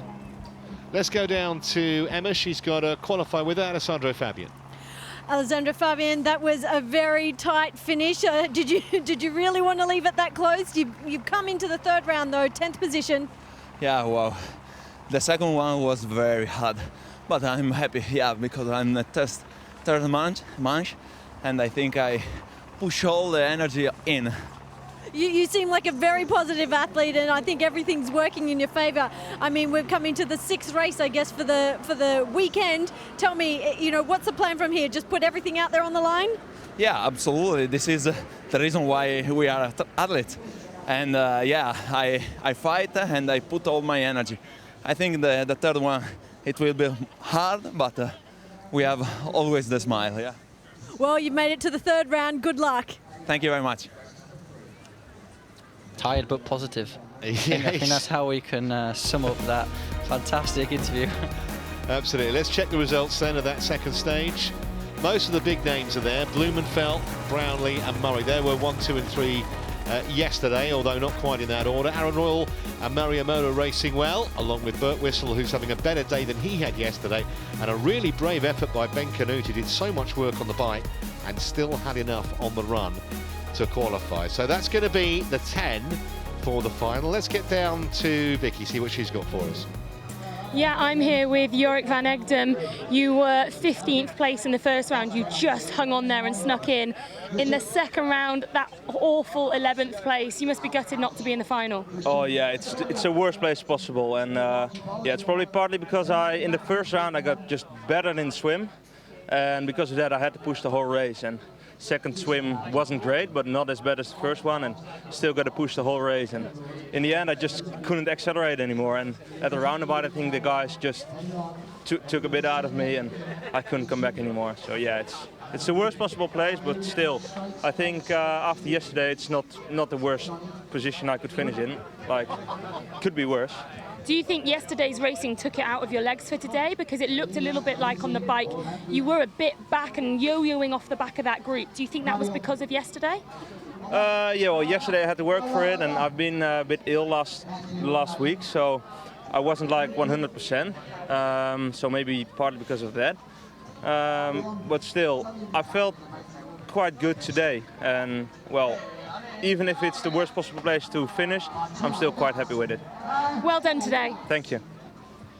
Thanks, Vicky. Well, alas for Jorik, we knew him well, but he's not going to figure any further in our final stage, which is coming up in about 7 or 8 minutes' time. Remember, there's a 10-minute rest and recovery period, and that starts from the moment that the first triathlete has crossed the line.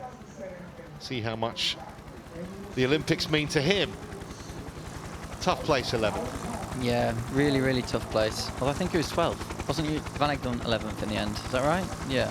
But I think, anyway, eliminated either way and very close to it. I think the interesting thing about that is I think Van Egdem was, I think, only 6 or 7 seconds back from the winner. Shows how tactical it was and how close. Really, really fascinating. Well, how close will it be in the third and final stage of the Eliminator? We'll find out very shortly. So now the gloves are off effectively. There's no more kind of sitting in the middle of the bike pack. You've got to be up front. You've got to be going at it full gas. And there's a man who doesn't really know any other way to race, Christian Blumenfeld, who's put himself in pole position yesterday with maximum points. As far as Richard Murray and Johnny Brownlee are concerned, Ali, what's the best way? And it might be much easier said than done.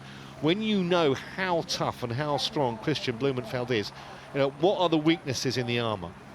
His swim is a big weakness. If they can spread it out and put him under pressure early doors, that we definitely saw in that last race that every corner he was losing a few metres. Some corners more like 5 or 10. So that is a weakness. Whether those guys have had a chance to see that or not, I don't know. But we do know those guys are going to be pushing it out a bit more in this business end of the race. And it's going to come down to a 2K at the end. And I think this 2K is going to be pretty fast. And I think Richard Murray is a good runner over 2K, as is Mario Mola. And I'm not sure Blumenfeld's toughness, even though he is a fantastic runner and super tough, is going to cope with the speed they have. But we'll see. We never know. And we don't know how tough these other 2 rounds have been either. Yeah, and the other imponderable, Emma, is we haven't really seen Mario Mola give it the full whack on the run yet either, and he might today. He certainly was coming through just towards the end of that run, and again, yeah, positioning plays an important role, but I think for him, yeah, he's just always there, and that's why he's the athlete he is. Well, every chance potentially for Mario Mola to get onto the podium with a good run, because Schoeman came in 1 place ahead of him in 4th, and Schoeman obviously is not going to trouble the scorers overall. So they're making their way out to the start pontoon for the final time.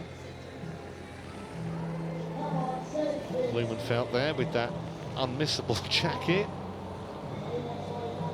Yeah, he's really easy to identify, isn't he? Yeah. Mate, you should have a tri-suit that looked like that as well. That would be fantastic. That would, wouldn't it? Yeah. Be able to spot him in the water. There's Johnny, just in the background there. well, seemingly last down onto the pontoon and employed a little bit of a tactic. I guess if anyone's accustomed to this wet weather, bought a dry pair of shoes for this last round. Is that that could play a little bit of an advantage going into this last run? I mean, you know, by just after 4K running in this rain, the shoes are very wet, very slippery. So very excited to see how he's going to go. Here are your runners and riders then. These are the 10 who are left in the Eliminator. Blumenfeld, who comes in as the leader. Aaron Royals had a good day today. Johnny Brownlee with 18 points from his third place yesterday. Richard Murray has 21 after finishing second. Mola was in fifth, but he's going to go ahead of Schoeman. Still a chance to get on the overall podium. And then the two Aussies, Birtwistle and Hauser. Andrea Schilling, who may have overperformed, I reckon. Ben Canute, who's been brave. And our smiling Italian, who we heard from earlier, Alessandro Faggi. Well, it's a grim old day, but we've seen some magnificent racing, and I still think it's too tough to call. What do you guys think?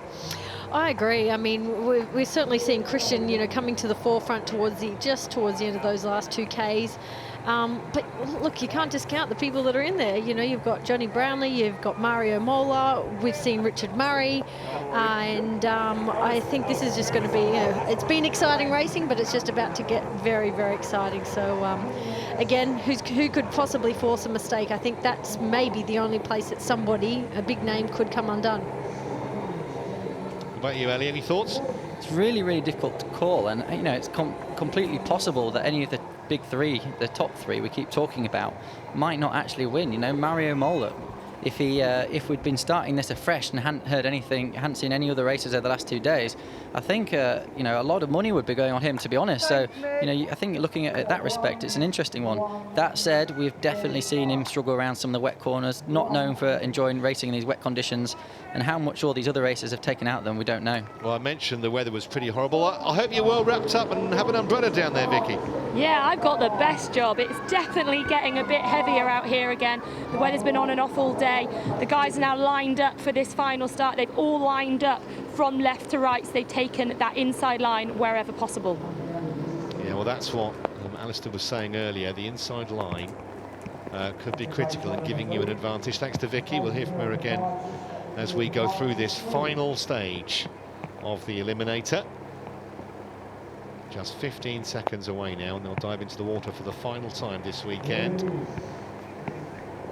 Weekend where the weather's changed dramatically from the first day to the second. Here we go then, stand by. It's all going to be decided in the next 20 minutes or so. Now, can someone like Johnny Brownlee get an advantage in the water here over the likes of Murray and Mola and potentially Blumenfeld as well? He's going to try. We've seen Matt Hauser again get straight out there and get half a body length on everyone around her. I mean, he must have a cracking start, great dive in the first, great first 10 strokes when he hits the top of the water. I mean, he's a powerful lad, but he must really put that power to good use with his swimming stroke.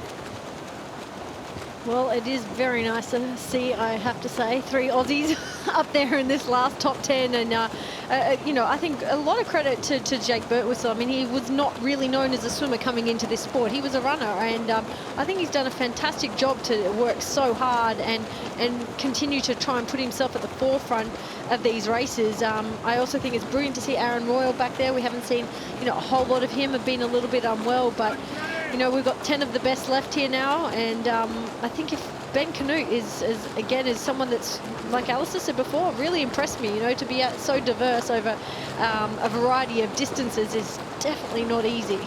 We're seeing here, classically, the guys who can swim are the first guys. So we've got Hauser there, Canute on his feet, Birtwistle hanging in behind them, and Johnny and Aaron Royal on the far right-hand side of our shot, both holding each other back because they've started next to each other, and because one of them hasn't given way, they're effectively slowing each other down, but they might even out as they go around this buoy. I think Johnny would have liked to be a bit higher up than this. He's currently in 4th position, and you see the guys who, you know, might not necessarily be classed as swimmers. The guys behind them, they're all in the tough, rough water there, back in the 5th to 10th positions. Yeah, so Hauser taking it out in front, watching number 14, Ben Canute, who's always going to be up there in the swim. Just when we had that overhead a moment ago, it seemed to me that Richard Murray was right towards the back of these 10. Yeah, Richard Murray, Mario Mola, Christian Blumenfeld, Fabian, they were the back line of that race. We're just looking at Johnny and Aaron Royal there. I mean, normally at this point in a swim, in a 50-metre swim, you'd look at settling down into a line, energy conserving. You know, for Johnny's point of view, being on Ben Canute's feet, 3 back would be the absolute perfect position. In this kind of race, because it's so short and fast and he wants to get every advantage he possibly can, I think he'll probably look to try and move up, if only just to be level with Ben Canute, like Aaron did to him on the leg before. So yeah, Ben Canute's moving up there next to Hauser just to give him that little bit of edge. You know, that only might be half a second coming out the water, but if that half a second means you get in front of someone at the barrier, or you know, spreads it out through transition, it might all be worth it. Just wondering what the chances are of someone like Canute, maybe Johnny, getting any kind of a very small break over Murray, Mola, Blumenfeld on the bike, because that would be absolutely key. Well, Christian Blumenfeld's there in 5th position, straight on Johnny's feet, so he is actually in a great position, but so much can happen up this ramp and a really, really quick transition. Transitions can make up actually a fair chunk of time if you're very good and quick at it and it comes off, but it's a bit of a mythical art transition sometimes. You can practice it all you want and do terribly, and never practice it and do great. So I'm sure you find that sometimes they just click and sometimes they just don't. I find it's that art of, you know, rushing but not rushing too much, you know, because you can, when you find you're trying to think too far ahead, you make those mistakes, and sometimes though it just doesn't play into your hands. But we've got all 10 men out. Mola Richard Murray. Yeah, more haste, less speed, I guess, is the key in transition. So there's Canute. This is really taking its toll now. That steep ramp they have to go up, that's slippery and wet and rungs on one side. And there you see Blumenfeld in an absolutely great position, just in front of Johnny and Aaron Royal. Then you go back to Fabian, and in behind Burt Whistle, and just glimpse Richard Murray in there as well. Now, we know how aggressive Ben Canute can be on a bike. Can he get away? Even a small little break will be valuable. Well, as you mentioned, transition's so important. Just something as small as fiddling with your helmet clip. I mean, it literally costs you places getting onto your bike, and it's one of those things, like Johnny said, sometimes it doesn't matter how much you practice that sort of thing. Some days it just doesn't ever want to work. But yeah, it's interesting whether these guys all stay together now, or whether or not somebody puts the pressure on and tries to break it up. Hauser's taken a bit of a run at it here and has a 10-metre gap, and of course it's Ben Canute chasing him down hard, and Johnny working hard to get on his wheel. It's just going to be one long line again, and it's how hard these guys are willing to push, how much they're prepared to risk around the corner to put pressure on the guys behind. Schilling, Burt Whistle and Mola are in a bit of trouble there. Not big gaps, but gaps that might become significant. This is why racing in small fields is so exciting, because, you know, we might only be seeing 10 guys, but we're seeing 10 guys in with a shot, and they've all got to swim, bike and run, which is fantastic. It's what we want to see in triathlon. And just a small little thing like Schilling there, like making that break. I mean, he obviously wasn't quite on the wheel, but something as small as just taking the time to put his feet in his shoes there, not an ideal time, and essentially that cost people like Mola, who are behind him, you know, without even knowing it, and that elastic band is easily broken from something as simple as that. Yeah, Mola certainly not where he wants to be, right at the back of this group of 10, as we look at Ben Canute currently sitting in 2nd place behind Hauser. There's definitely a bit more urgency to this bike than we've seen. I think Hauser's taken it out pretty hard. Those corners look just a little bit, those 2 last corners looked a little bit more hairy to me than we've seen. So I think Hauser's just just about taking a little bit more risk than he's been willing to do so far. And he's got Canute on his wheel, followed by Johnny Brownlee and Blumenfeld in 4th, Murray in 5th. You know, they're the 3 that we're really watching for the overall now in perfect positions. Yeah, Murray had a really good transition, didn't he? Way better than Mario Mola. And that shows the importance of it right there, doesn't it? Murray's actually trying to move past Blumenfeld there. He's realised that, and he hasn't managed to, but he's realised that he doesn't like Blumenfeld's cornering. It's making him having to work harder out of every corner and try to move up. But absolutely, Murray and Mola came out to swim next to each other, and Mola is off the back and is probably out of contention for this race if it keeps going hard, and Murray's right in the perfect position. Well, yeah, we saw Mario Mola defend and retain his world title just a week ago, but things not going too well for the Spaniard today, Vicky. No, Mario is showing the signs all over his face of not being comfortable, not being where he wants to be. We've not seen him have an easy ride in any of the other 2 races today either. He's had to really work to get back into the races after poor swims on both the first 2 rounds. Just as you were speaking, Vicky, sorry to cut you off, but Andreas Schilling's just spun off and into the barrier. I think he's okay. Whether his bike is or not is another matter. He's got to get that chain back on. Fortunately, no serious damage. Getting a chain on is so easy normally, but under race conditions it's the hardest thing to do in the world, so I do not envy him at all. Yet another victim of this roundabout. Yeah, I think he did nothing wrong there. I think he just slid, his back wheel slid. He was going around the corner and that was that. Tell you what, good reactions from that marshal. Yeah. Had to jump pretty quickly, otherwise he might have suffered. Well, talking to Ryan Fisher, he said exactly the same thing. Sorry, not Fisher, Bailey, and you know, same roundabout, and just it's just racing, it's just wet out there, and there's just some things that you can't control. But again, I can imagine it's a bit like transition, you know, rushing to put a chain on, that's something's typically so easy.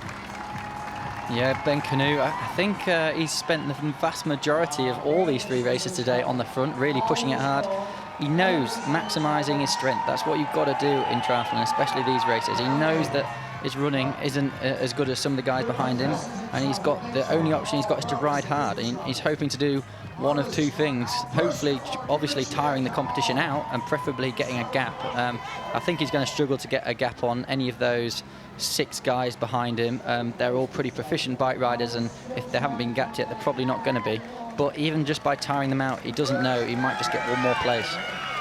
Well, the leading protagonists all up the front. Johnny Brownlee, Murray is there, Christian Blumenfeld as well. We're about halfway through this 5,000-metre bike course on what is the final stage of the Super League Triathlon Eliminator in what's now a very, very damp Jersey.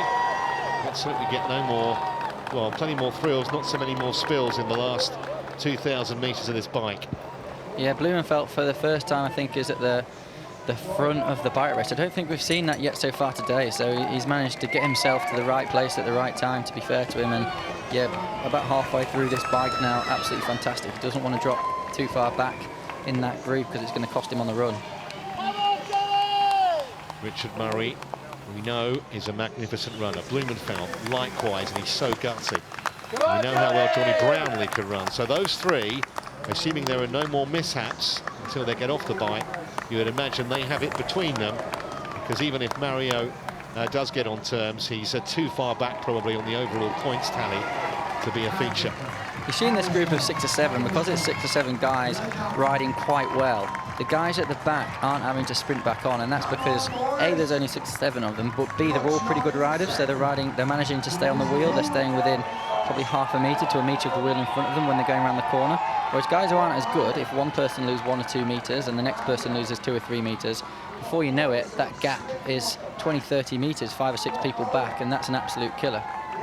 Well, you saw, as we just put that on the screen, Mario Mola's 10 seconds off the pace right at the back. So an awful lot of work to do from there if he's going to get any kind of serious points from this position. Well, Christian Blumenfeld having a word there to Johnny, just telling him to come through and, you know, keep the pressure on, and you know, probably a pretty good wheel to be following as well. So you can see that Jake's just, you know, he's been trying to get back up on, but it certainly appears that these athletes are well away and just riding extremely well. You know, as you said, they're all fantastic riders and all very confident in these conditions, and it's just paying off for them. Yeah, to be honest, if I was Johnny there's not a lot of point in pushing this on now. Blumenfeld and Murray are both in that pack. They're both riding well. They're both riding on the wheels. Him being on the front and pushing it around corners isn't really gaining him a lot. I think he should be starting to think how exactly he's going to beat them. He wants to stay near the front for sure, but actually just riding hard on the front, I'm not sure how much damage he's doing to those other guys. Maybe Christian has some idea he wants to break away with it. Who knows? I don't think it's going to happen. No, I don't think so either, but he seems like he's up for anything, so yeah, I don't think Richard Murray will let it happen for one thing, but we're going to find out soon enough.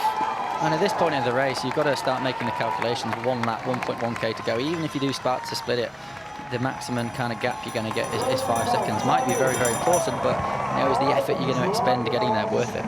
So there is the bell. 1,000 metres to go on the bike. Blumenfeld back at the front of affairs from Johnny Brownlee.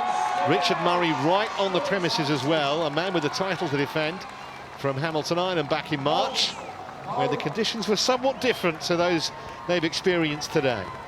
All having a good look at the big screen as they go past, just to make sure that they're, you know, that they've covered all bases. They have made a very clear break, and yeah, it's just to see someone like Jake, you know, riding on his own. Mario Mola riding completely on his own. Yeah, and Fabian just seesawing off the back of that group for pretty much the whole race. He's had a hard ride, so I'm not expecting an awful lot from him on the run. Well, like we saw in his interview at the end of the last one, he said he was very tired to make it through. So I think he's going to be happy to be there, and he's had a really tough ride here. So this run isn't going to be much fun for him. Yeah, Mola had a bad swim, a poor transition, and a combination of those two factors add up to serious trouble. No trouble so far for that man, Christian Blumenfeld, at the head of affairs on the final lap of the bike, pursued by Johnny Brownlee. Richard Murray not far away. Yeah, there's just a bit of a gap there back to Ben Canute in 5th place and taking Murray back a little bit with him, but it looks like they've closed it off. I really don't think they've got much choice. They can't really move up when it's this fast and this technical. You can't move up too much, so, and you waste a lot of energy doing it. So they've just got to make sure they're at the front and nail the transition, nail getting the shoes off. If you did a really good job at that, you might just be able to get round someone in the last few metres. Johnny's decided to do it relatively late there, and Blumenfeld's already off, look, and his shoes are off, and good job. So this transition now is going to be absolutely crucial. Yeah, it will indeed. I don't think anyone incurred a time penalty. They were all off the bike before the line. You're watching Brownlee look to be... Yeah, Blumenfeld's out first. Okay. I think Johnny's pretty clean. Matt Hauser there and Murray. Oh, Murray got a knock there from Ben Canute. Yeah. I think we can expect for Blumenfeld to take this out hard. Putting a visor on for a 2K run there, Richard Murray, you have to question whether the second or 2 seconds, you know, whatever that cost you, is it worth it over this distance? I interesting conversation. It's just habit, isn't it? It's almost an automatic thing that he does. Same with Mario, I reckon. We'll see if Mario puts his visor on behind, but it's Blumenfeld who leads from Brownlee and Hauser. And Murray just had that completely accidental knock with Ben Canute, which just knocked him off balance momentarily. Yeah, I think we're seeing Blumenfeld take this out absolutely max. You know, he's running as hard as he can and keeps looking over his shoulders. I know it doesn't mean an awful lot in his case, but his face looks strained. And we're seeing Johnny in the perfect position there on his shoulder. Matt Hauser just a little bit back, and Richard Murray just back off him. I think Richard Murray will be trying to get there. He'll be trying to get there, you know, not over the first few hundred metres and really burn all his matches in one go. And just to give you the maths of the situation, obviously if Christian Blumenfeld wins this race, he wins the overall round. If Johnny Brownlee wins the race, he needs Richard Murray to come second, Blumenfeld third, and then he would win it, and Murray needs to win it to guarantee he would win the round. So it can get a little bit complicated, but at the moment Murray is not in the picture. We've got a Blumenfeld-Brownlee battle, and then there's a gap back to the next person. Yeah, so to be honest, if Blumenfeld comes second, he's won the overall, hasn't he? So this is a perfect position for him. Murray's out the way. Actually, kind of in lots of ways, he's racing Murray. And looks like he's starting to put Johnny under a bit of pressure there as well, to be honest. He's just gone out so hard, and he runs so hard around the corners as well. Murray would be there if he possibly could be. He's struggling. I was going to say, we saw that he's very good at this sort of short stuff, but also technically around corners, roundabouts. He's very smooth, and there's certainly an art to running in tight situations on courses like this too. And I think Murray is certainly not choosing to be there. I mean, you can see the effort that Christian is putting out, and yeah, essentially maybe he's just more or less trying to put that distance into Murray more so than Johnny. But it really appears that Johnny is actually also really trying hard to stick with him. Yeah, Blumenfeld seems to really push it on the downhill. On the downhill into the roundabout, you could see he was right on the back of the Cameron motorbike, and that does make a little bit of difference. I've done some training sessions with Johnny where one of us has been on the back of a bike and the person behind him really starts to struggle. But that gap's definitely opened up between Johnny and Blumenfeld. Blumenfeld's just gone for it. It has, and to the naked eye, it appears as though the gap between Johnny and Murray might be closing a little bit. Just to reiterate, if they finish in the positions as they are now, with Brownlee second and Murray third, it would mean that Johnny Brownlee would take second overall because of a better finishing position in the Eliminator. But still 1,000 metres to go.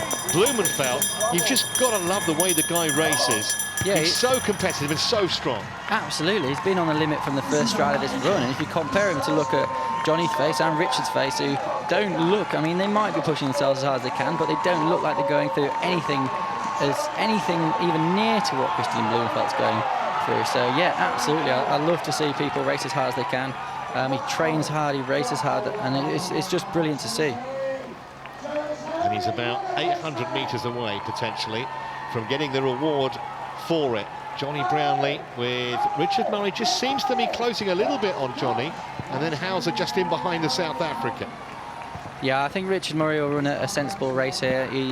He'll have Johnny in his sights, but he's still got Hauser behind him. He'll see what he can do over the best part of the next kilometre to get back on terms with him. The kilometre's still quite a long way in running terms, you know, if we think about it in any type of running race. So yeah, there's still quite a long way to go. That said, I think Christian Blumenfeld's away here. I can't see him being caught. I mean, Richard certainly appears like he's working his way into his own rhythm. You sort of see his face, his eyes, but I really don't think, well, there's no chance I see of him catching Blumenfeld unless he falls over. And yeah, he has his eyes set on Brownlee, but I don't even know if he can do that as well. I mean, fantastic over these distances, but I tell you, the pace in these conditions are certainly exceptional. It's absolutely ferocious, isn't it? And it's Christian Blumenfeld who's running away from the field here. Johnny Brownlee with a little look behind just to see how close Richard Murray is. Obviously wants to hang on to second, but Blumenfeld's just going at it. Right on the back of a camera bike here. There must be a metre there. You know, he's without a doubt, we can see from the helicopter shot, getting a draft advantage from that. It's part of the race. There's nowhere else he can go, to be fair to him. It's a narrow course, so it's not a criticism, but yeah, he's still pushing, and that's providing a perfect pacer for him effectively. His turnover is just incredible. I was just going to say, his leg turnover is unbelievable. He really does. He has run this 2K from the moment he racked his bike, I think, at the same speed. It's just truly amazing. I mean, you wouldn't say he was a classical runner, but it's determination, it's sheer bloody mindedness, it's extreme fitness, and just a willingness to not accept defeat. Johnny Brownlee doing well so far to hold off Richard Murray, who's trying to pressurise him for second. He's on a slight downhill here. He really needs to make the most of these downhills to, you know, really try and get those legs going and get the momentum behind him using gravity rather than his own energy. And yeah, with 400 or 500 metres to go, you've just got to give it your all at this point. Well, being roared on by the locals here in Jersey, who, to be fair, are giving Blumenfeld a great ovation as well, and so they should. It's been a phenomenal performance from Christian Blumenfeld. I don't think he's looked behind him once, and he hasn't had to. Yeah, no, this has been a great one from him. He just took it out from the start, and good on him. Really took it out, and you can see, I mean, he even looks a bit more comfortable now, just although he still looks like a man possessed. This race for second and third is interesting, though. Johnny is not at all clear of Richard Murray. Richard Murray has got a good finish on him. Blumenfeld can enjoy the crowd. He can. He's absolutely milking it. Brownlee trying to stay ahead of Murray, but Christian Blumenfeld, the pride of Norway, there's the smile. What a stunning display it's been. He's going to win this with maximum points. He's the Super League Triathlon champion from Jersey. Brilliant. And Johnny Brownlee holds off Murray, and that'll get him second in the Eliminator, and also second overall. The South African finishes third. Yeah, fantastic racing on that last run, all to play for. Hauser was in a great position and did a really good job. Seeing Burt Whistle coming in, he must have run really well because he's off the back of those guys, wasn't he? So good on him. Aaron Royal and Ben Canute, they've had great races, great triathlons, you know, by swimming well, biking well, and putting themselves in the right position to still have a good overall result, even if their runs aren't at the best.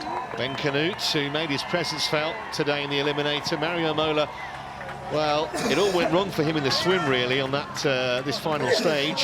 Then he had the issues in transition, but Christian Blumenfeld, the man of the moment.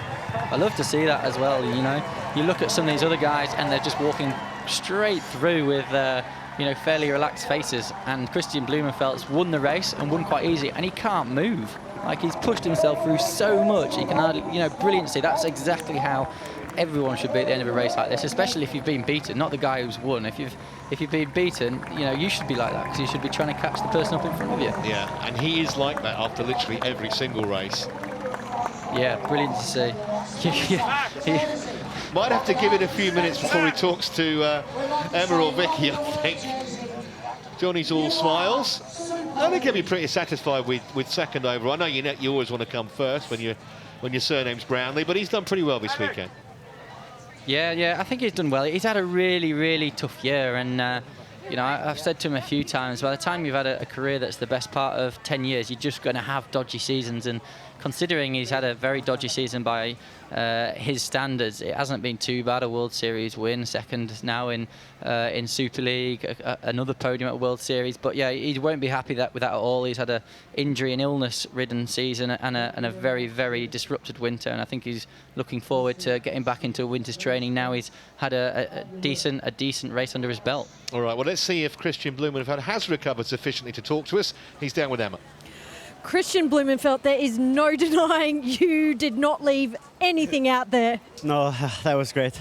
I felt so tired after yesterday. Didn't really sleep that well tonight, so I was kind of a bit nervous before the race because I wasn't sure how the legs would respond. So yeah, super pleased with the way it turns out.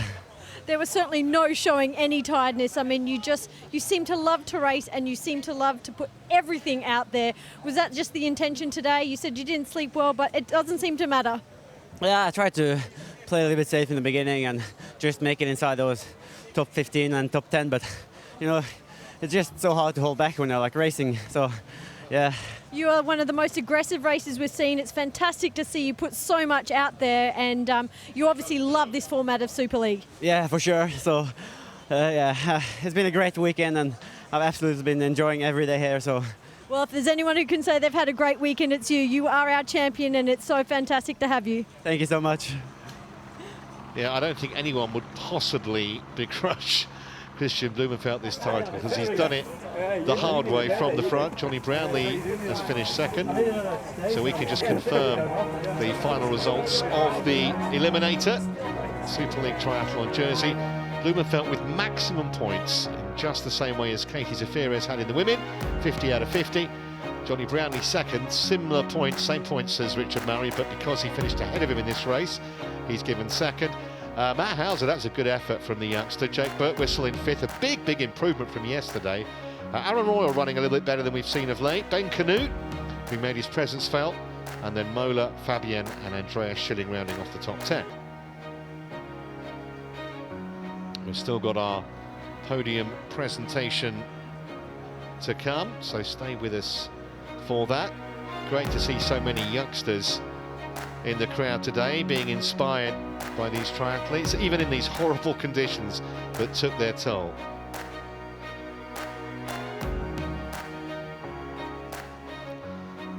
Well, just about recovered, I think, Christian Blumenfeld. Richard Murray, I don't know how much that little knock he had with Ben Canute took out of him. Maybe it wouldn't have made too much difference, Sally. I don't think it did. I think it really cost Ben Canute. You saw him fall and slip and then stumble for a few steps. I think Richard basically just had a little knock, and I don't think it will have cost him that much. I think he was there, you know. We saw him after 200 or 300 metres basically in touch with Christian Blumenfeld, Johnny Brownlee and Matty Hauser, and then it just went away from him and there's nothing he could do about it. Well, let's find out if it did make an impact, because Vicky's down with Richard. Richard, are you pleased with today's performance? Third overall puts you second. Third on the day, sorry. Third on the day. And overall, I don't even know what was I, second or third overall? I think the third overall now. Third overall. Oh, bollocks. Well, yeah, that was, so I was third today and I was second yesterday. So it should be... Johnny was second yesterday, third yesterday and second today. Yes, we had the same position. But it all goes on the Eliminator, so unfortunately that means that Johnny has overtaken you on today's Eliminator. Oh, they should have explained that to us before the race, perhaps. That would have been good. But yeah, well, I mean, it was a super tough race out there today. Yeah, I mean, gave it everything I had. And can't ask for more, really. Okay, thanks, Richard. Cheers. Thank you very much, Vicky. Just apologies, obviously, if you were offended by that language. Obviously, it's emotional time. and this is live sport. And Richard Murray has definitely finished third on the day, even though he was level on points with Johnny Brownlee, because it goes on their Eliminator performance. No question that it's been a hugely successful event, Ali, despite the horrible weather today. In fact, in some ways, it's made it a bit more exciting for the viewer, at least. It has. I think it's worth pointing out that all the guys who have stood here on the side of the course, which isn't quite as many as yesterday, but still quite a lot, you know, fantastic for coming out and supporting. That's been absolutely brilliant. Definitely not those good conditions as it was yesterday. But I think for everyone else watching around the world in the comfort of a living room, hopefully a warm, dry living room somewhere, I think it's made it slightly more interesting. It's brought more tactics into play. It's really highlighted who has better bike handling skills, and I think, you know, cost people races. I think the obvious one we saw there was possibly Mario Mola on that last race. I think, like we were saying, we would have both thought going into that last race, if it came, you know, coming down to such a short triathlon, he'd been a really good shot of winning that, and he just got distance on the bike. Yeah, I believe that Richard Murray is still in the overall series lead, because Christian Blumenfeld was back in 8th place in Hamilton Island, and obviously Richard Murray was 3rd here. So we will confirm that for you, but I reckon Murray still has the overall lead, even though this has been Christian Blumenfeld's weekend. So I know you're currently recovering from injury, Ali, but are you looking forward to, fitness permitting, competing in one of these things in the future? Yeah, I'd absolutely love to. I think what fantastic dynamic racing it is, and just sat here watching it has made me really want to be there. So yeah, fitness permitting, touch wood, hopefully, you know, I can recover, and the ones when it starts up again next year, hopefully I'll be there. What is the prognosis? You reckon you'll be okay early 2018? I'm hoping so, yeah. I've done kind of 6-7 weeks of pretty much nothing now, and over the next 6 weeks I should be able to build up to a decent level of training, so I'm really looking forward to that. Okay, well, thanks for being with us, and we hope that your recovery goes as expected, and we see you again soon in the new year. We've still got our podium presentation to come, featuring Messrs Brownlee, Blumenfeld and Murray. There's Richard, who's always a character, whatever the circumstances, and good to see that a fair number of people have stayed behind to, to watch this podium presentation in pretty filthy weather in Jersey, but it won't do anything to dampen the spirits, particularly of Christian Blumenfeld, who's been brilliant all weekend. Let's go down to Emma for the podium presentation. Ladies and gentlemen, it's time to present the trophies to the male superstars of Super League Triathlon following today's Eliminator race. Presenting the Eliminator trophies today is local Jersey junior triathlete Luke Holmes. Presenting the checks is Talia Avati. And presenting the champagne is Senator Lyndon Farnham, Minister for Economic Development, States of Jersey. In 3rd place for the male eliminator and overall of Super League Jersey 2017, wearing number 7 from South Africa, give it up for Richard Murray.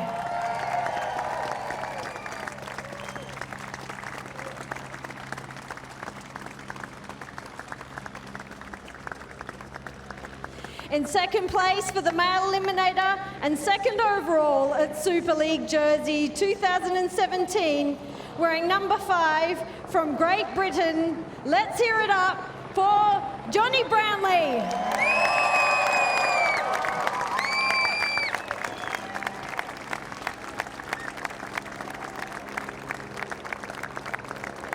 And today, what a performance over the weekend. Winner of the Eliminator and the overall here at Super League Jersey 2017. Let's give it up for your champion, number 2 from Norway, Christian Blumenfeld.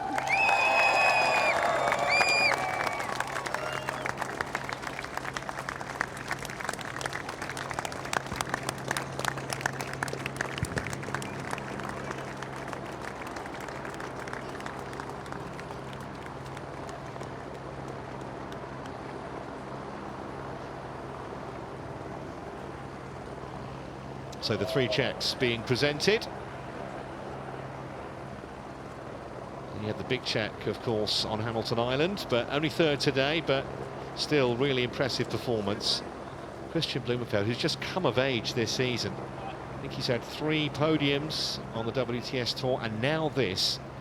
And especially when you think it's at the back end of what is a really, really tough season for these guys. It started for some of them back in February. Let's give it up for our men's podium finishers of Super League Jersey 2017. I think they might prefer to spray around some hot chocolate rather than champagne, but Blumenfeld still can't get the cork out. He's a brilliant triathlete, but don't ask him to be a wine waiter. He needs a bit of help. There you go.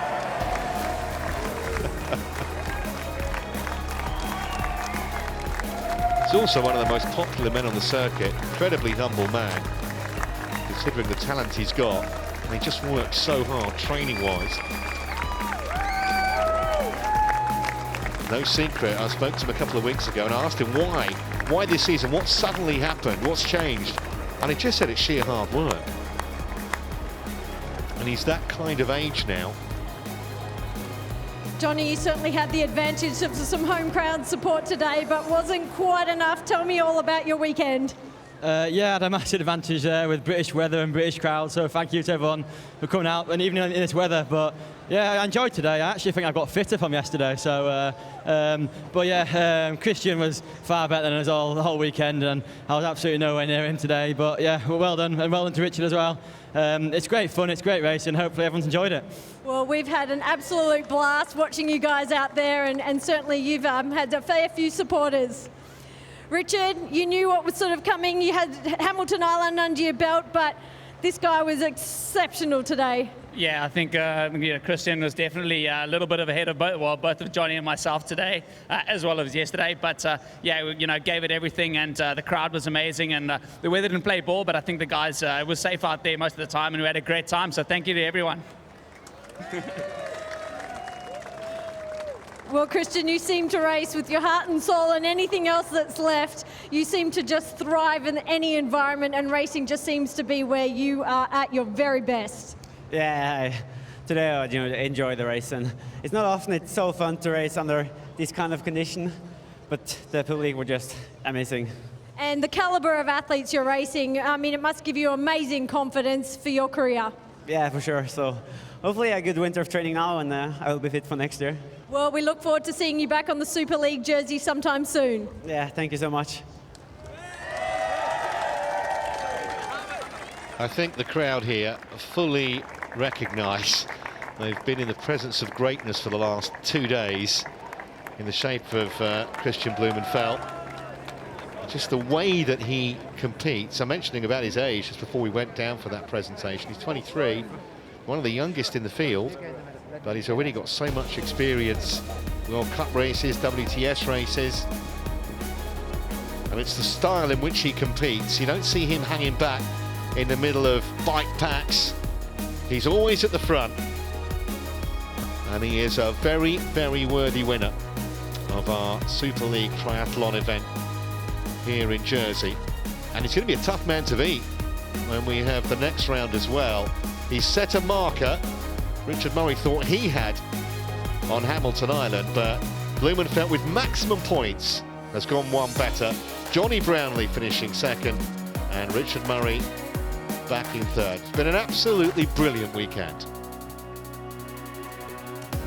Yes, it certainly has, Trevor. An absolutely brilliant weekend. The weather threw everything at us, the racing threw everything at us, and 2 people stood head and shoulders above everyone else. Katie Zafiris with a perfect 50 in the women's, the first Women's Super League champ, and now Christian Blumenfeld, a very worthy winner in the men's. And geez, he showed all the emotion in the world. He ran at, what, a 2:45 pace from the beginning and never let up. He did it yesterday as well. This guy, as Trevor said, has come of age. Oh, he's just so courageous as a racer. He runs out of transition. You think he's got nothing left. He just turns himself inside out. And when you saw him gap Johnny Brownlee, I'm like, this guy is seriously legit. We saw it yesterday. today was even better, I thought. There's a certain amount of mental strength it takes to keep your heart rate at that point, at breaking point, for such a long period of time, and just to keep that engine running. His engine is incomparable. Well, you saw what happens to it at the end of it. He was throwing up at the end of the race. He couldn't, get himself together. But that's how you win races. I haven't seen an athlete like that. I know Ali's been here since Alistair Brownlee. He's one guy that can turn himself inside out like that, and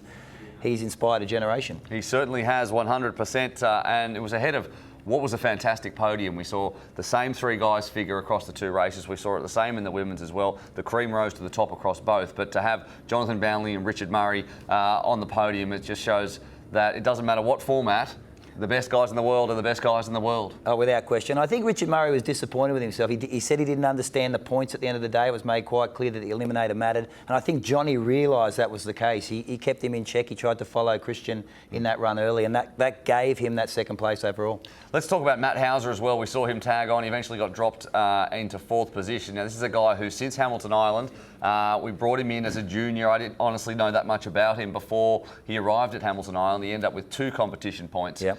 Since then has gone on to junior world champion. He's part of the mixed relay team that also became world champions in Hamburg. This guy has had what a year he has had. It's unbelievable. Oh, it's incredible. He led out the swim at the Hamburg World Cup there. He's had the season of most of the athletes. I think him and Jake Birtwistle really rose up this year. But to see Matt Hauser running off the back of Richard Murray in such elite company, what a big future he has.